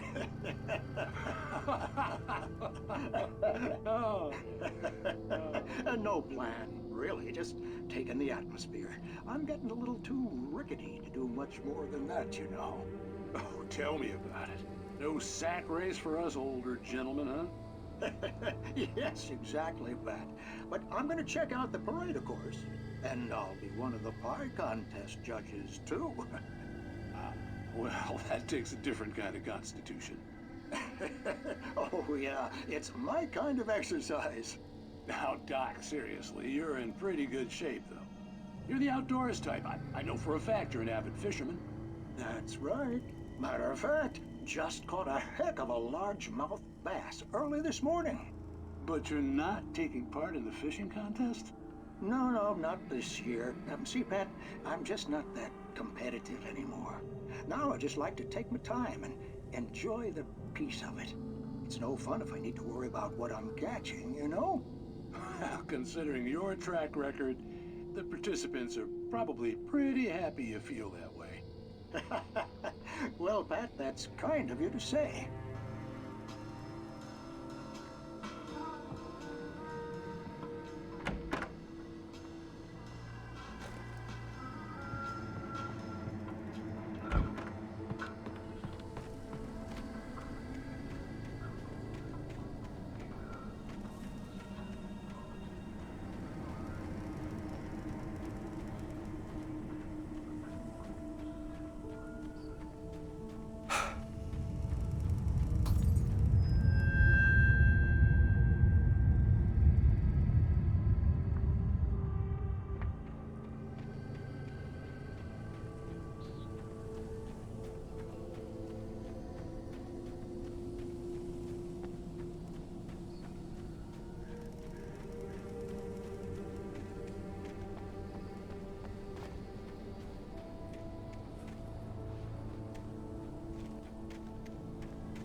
Crime and punishment. The cancer and cure of civilization. But some crimes are impossible to punish, especially in Night Springs. Tonight's episode, The Man in the Mirror.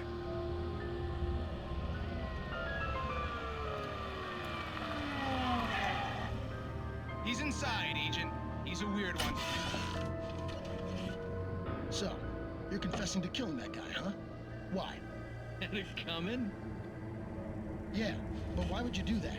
I mean, you're a nice guy. Normal.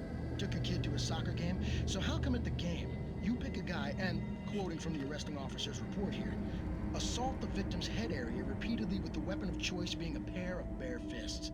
Wow, that sentence really flows, huh? Maybe you're not the literary type. Okay, so you mess him up. But why? Who was that guy? We couldn't ID him. Why would a guy like you do him like that? I didn't like his face? Well, you must have hated it, because you really went to town there. I mean, there's no way to tell what he looked like. No ID on him either. That must be difficult. But then we ran the fingerprints. Got a match. Your prints. Identical. Huh, how about that? Your son said you were wearing a white shirt when you took him to the game. But the white shirt is on the dead guy. It's plenty red now. You won't get away with this. Do you really think that's in any way relevant to me? I had plenty of time to talk to my boy before the cops arrived, you know? He won't stop screaming, am I right? You think he's ever gonna be okay? I left my mark. Believe me. You bastard. What? You gonna shoot me? What's the point? I'm going to prison. You got me. I don't understand any of this. And you never will. Don't worry. Maybe you'll see me again, Agent. Maybe in the mirror.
The air in the visitor center was heavy with an awful smell, as if some rotten drowned thing had crawled up from its grave. Rusty kept coughing blood. My eyes were drawn to the twisted shape of his broken leg. The attack had been vicious. Max whined in his cage.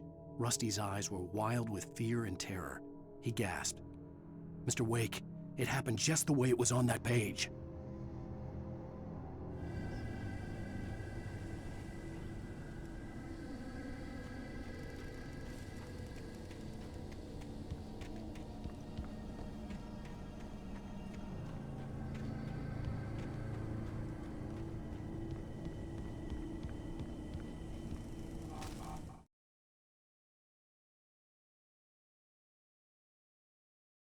Rose knew that Rusty was in love with her, and she liked him too.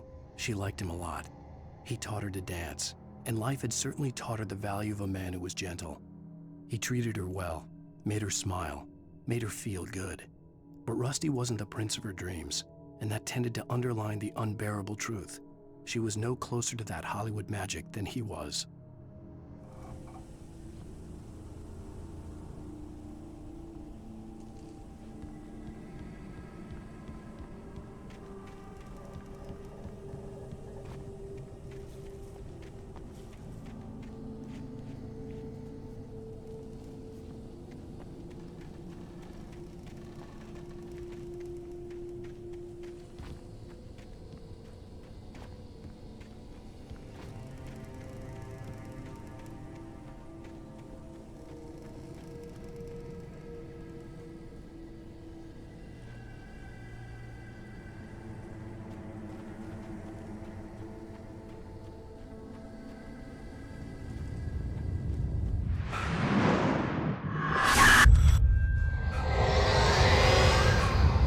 vision left me weak. This was no head injury. No! Rusty, damn. Rusty, hang on! Oh, God! I'm coming! Please, help me!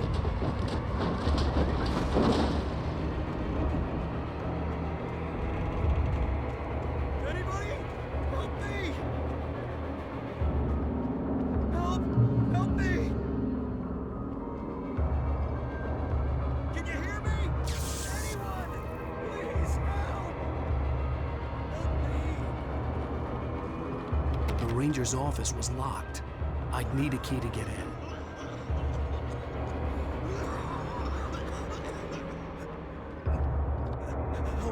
Hello? Help me! Somebody back here! I'm back here! Hey, please help me!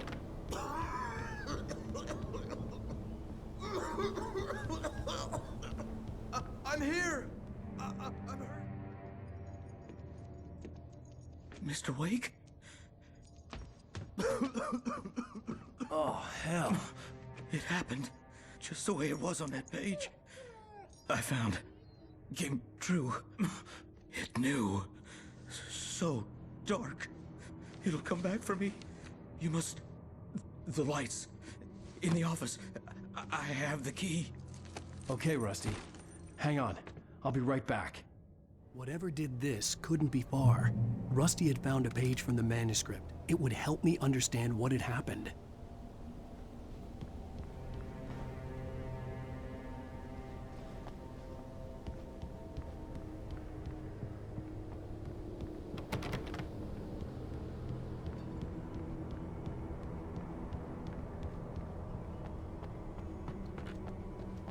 The only way to make sure that Rusty was safe was to get the power running and the lights back on. The visitor center was sturdy, but the impact turned the front of the building into splinters. Rusty was thrown across the lobby like a rag doll and hit the far wall hard. It didn't hurt until he tried to move and saw his leg bend the wrong way, felt the broken rib stabbing him on the inside. Rusty howled in pain and fear, suddenly afraid to die alone.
At the last instant, I changed direction and threw myself down.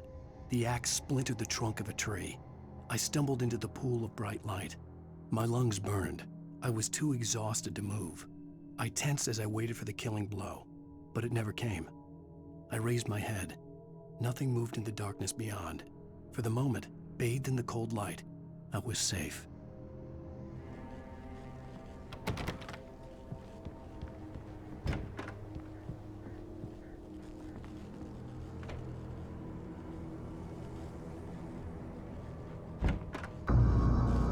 I was too late. Someone had destroyed the circuit breaker.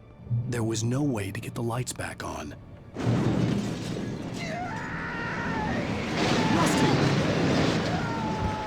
Rusty!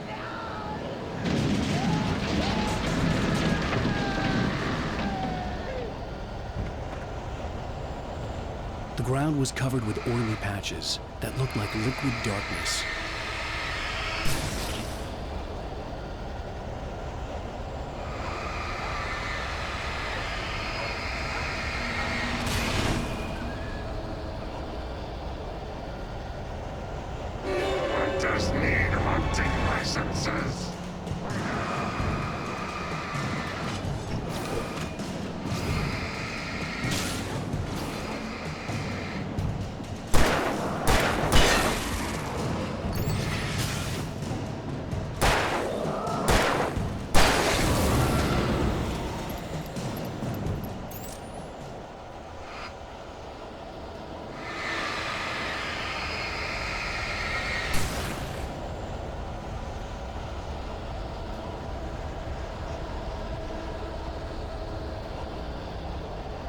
Something had torn a mammoth-sized hole in the wall.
Don't feed the animals.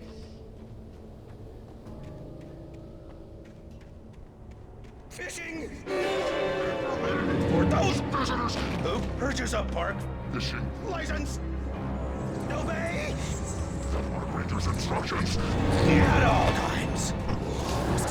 Rusty, no! Never.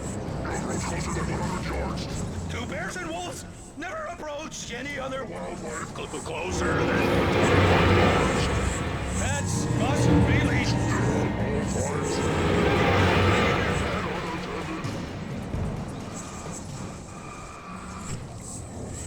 It is against the law to remove any monuments or historical artifacts from the park.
What the hell was that?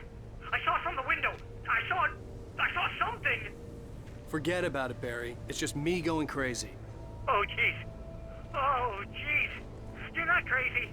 I wish you were crazy, but you're not crazy. Ow, be careful. Stay in the cabin. Don't open the door for anyone. I mean it.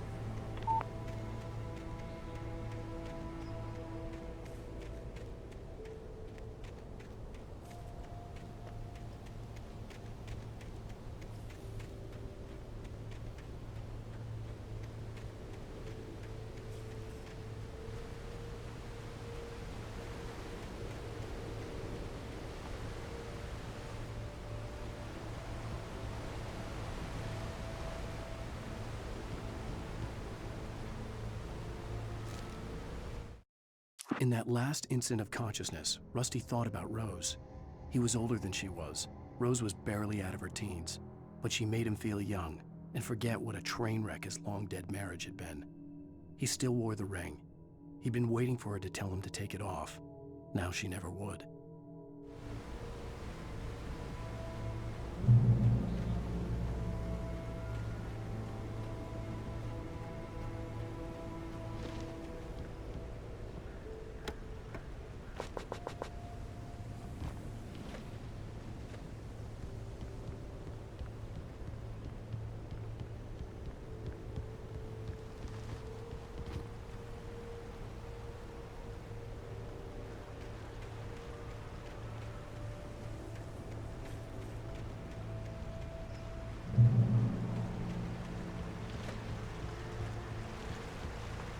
Lover's Peak was at the far end of the nature trail.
Nobody in Bright Falls seemed to know where Al was, but Rose, the waitress at the diner, had seen him.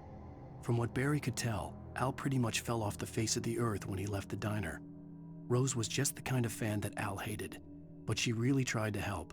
She was smart too, knew a lot about what was going on in the town, knew a lot about Al, even knew who Barry was. Barry liked her. That was no big surprise. When it came to women, Barry and Al rarely saw eye to eye.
I turned the corner, afraid of what the flashlight's beam might reveal. Suddenly, a roughly painted symbol of a torch glowed in the light. Behind it, hidden by a rock, sat a battered metal trunk. It was here for a reason, packed with supplies, batteries, flares, ammo, things you need to make it through the darkness of the night. Something left behind by someone who knew what I knew, and more.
Agent Nightingale didn't want to be in Bright Falls.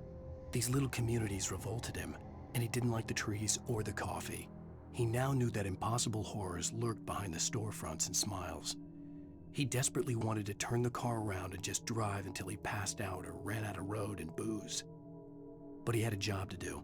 He had a rider to catch, at any cost.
Come on, we gotta get moving. More of them coming. That flashlight's kid stuff. The flares won't keep the bastards away.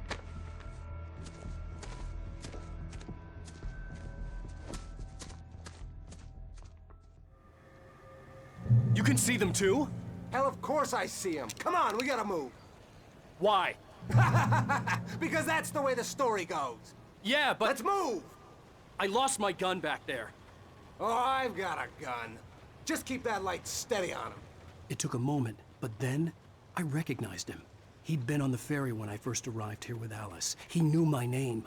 We were headed in the direction of Lover's Peak. There was no way this was a coincidence. He was the kidnapper. Come on, Wake! You better keep up!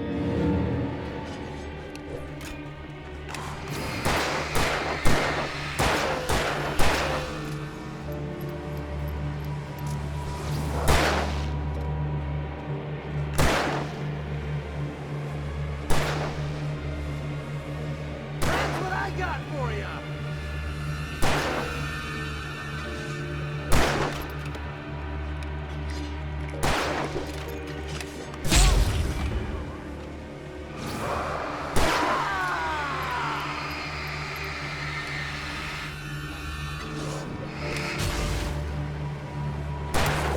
Monster! Stop fighting me!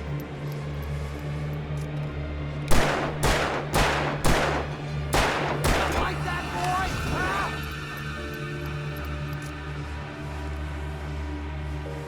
Get some!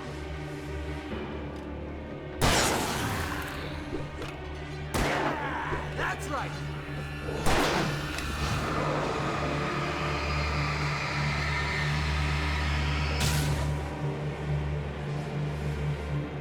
That's right. You just keep coming.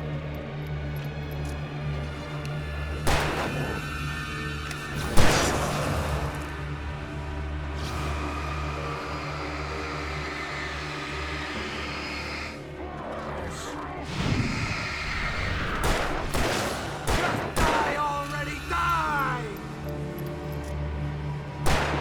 How's that, huh?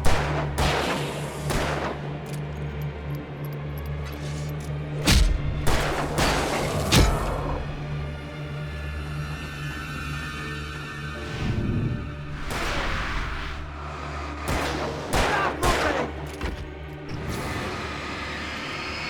That's what I got! Lover's Peak. Right up these stairs, Wake. Use the flares from the emergency box to hold them off while I get these boards off.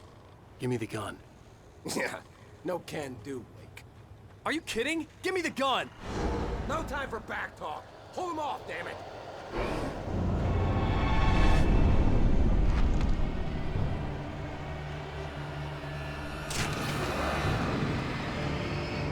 A little longer. Scare them off.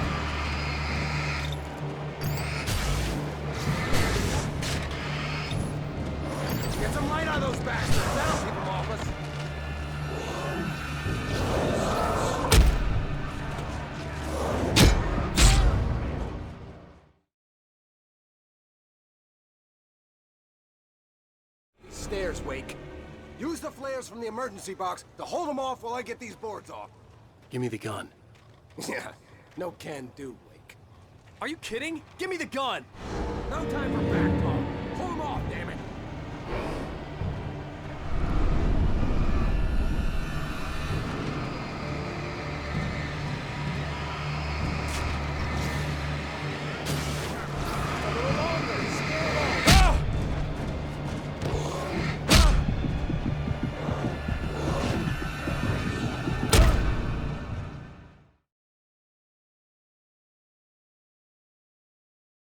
Stairs, Wake.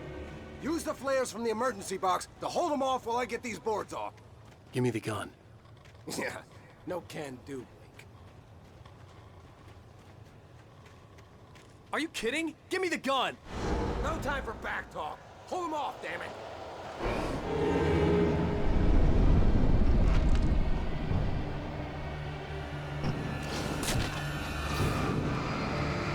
Just a little longer. Scare them off.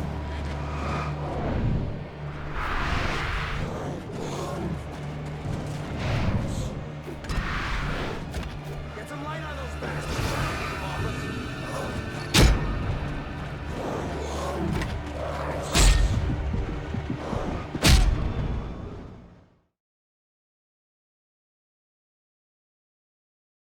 Stairs, Wake. Use the flares from the emergency box to hold them off while I get these boards off. Give me the gun. Yeah, no can do, Wake. Are you kidding? Give me the gun! No time for back talk. Hold them off, damn it!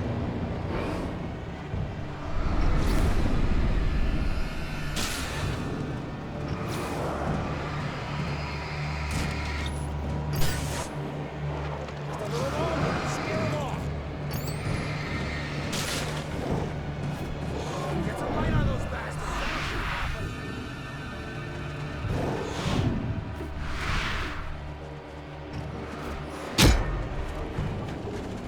Just a little longer. I almost got it.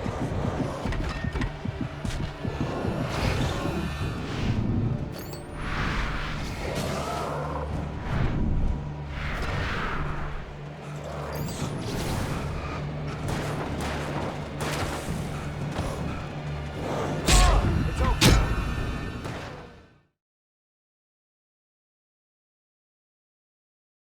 Stairs, Wake. Use the flares from the emergency box to hold them off while I get these boards off.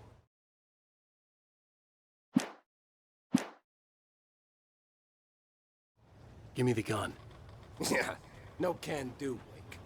Are you kidding? Give me the gun! No time for back talk. Hold them off, damn it!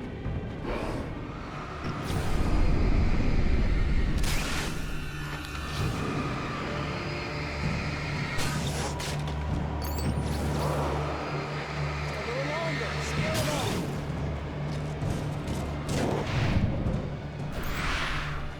Get some light on those bastards.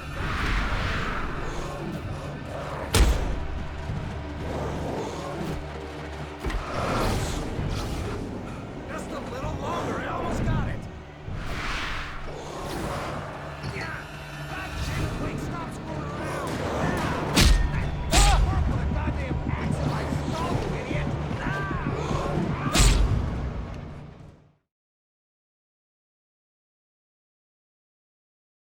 Stairs, Wake. Use the flares from the emergency box to hold them off while I get these boards off. Give me the gun. Yeah, no can do, Wake. Are you kidding? Give me the gun! No time for back talk. Hold them off, damn it!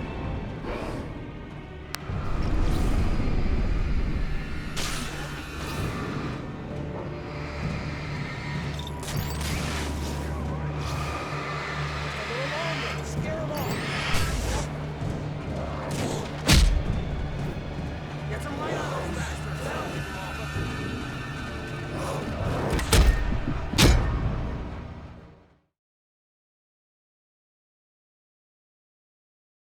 Stairs, Wake.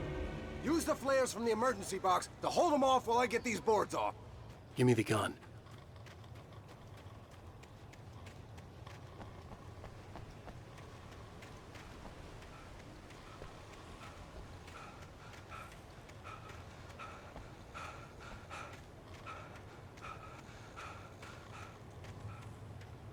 Yeah, no can do, Wake. Are you kidding? Give me the gun! No time for back talk. Pull him off, damn it!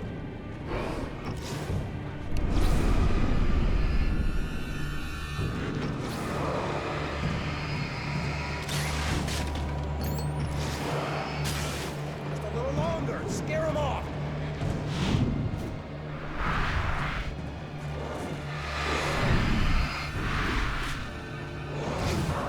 Get some light on those bastards. That'll keep them lost.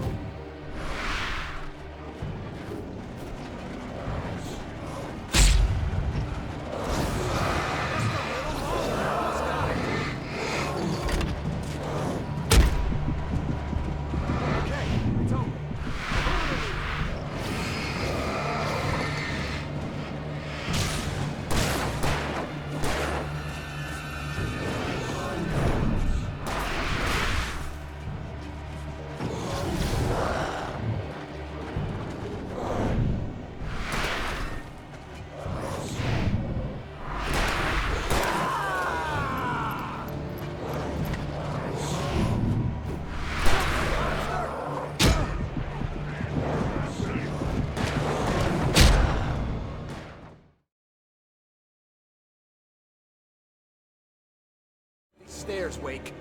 Use the flares from the emergency box to hold them off while I get...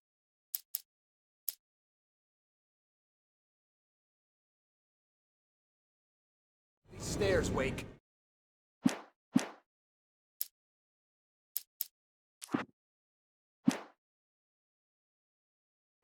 Use the flares from the emergency box to hold them off while I get these boards off. Give me the gun. Yeah, no can do. Are you kidding? Give me the gun! No time for back talk. Hold him off, damn it.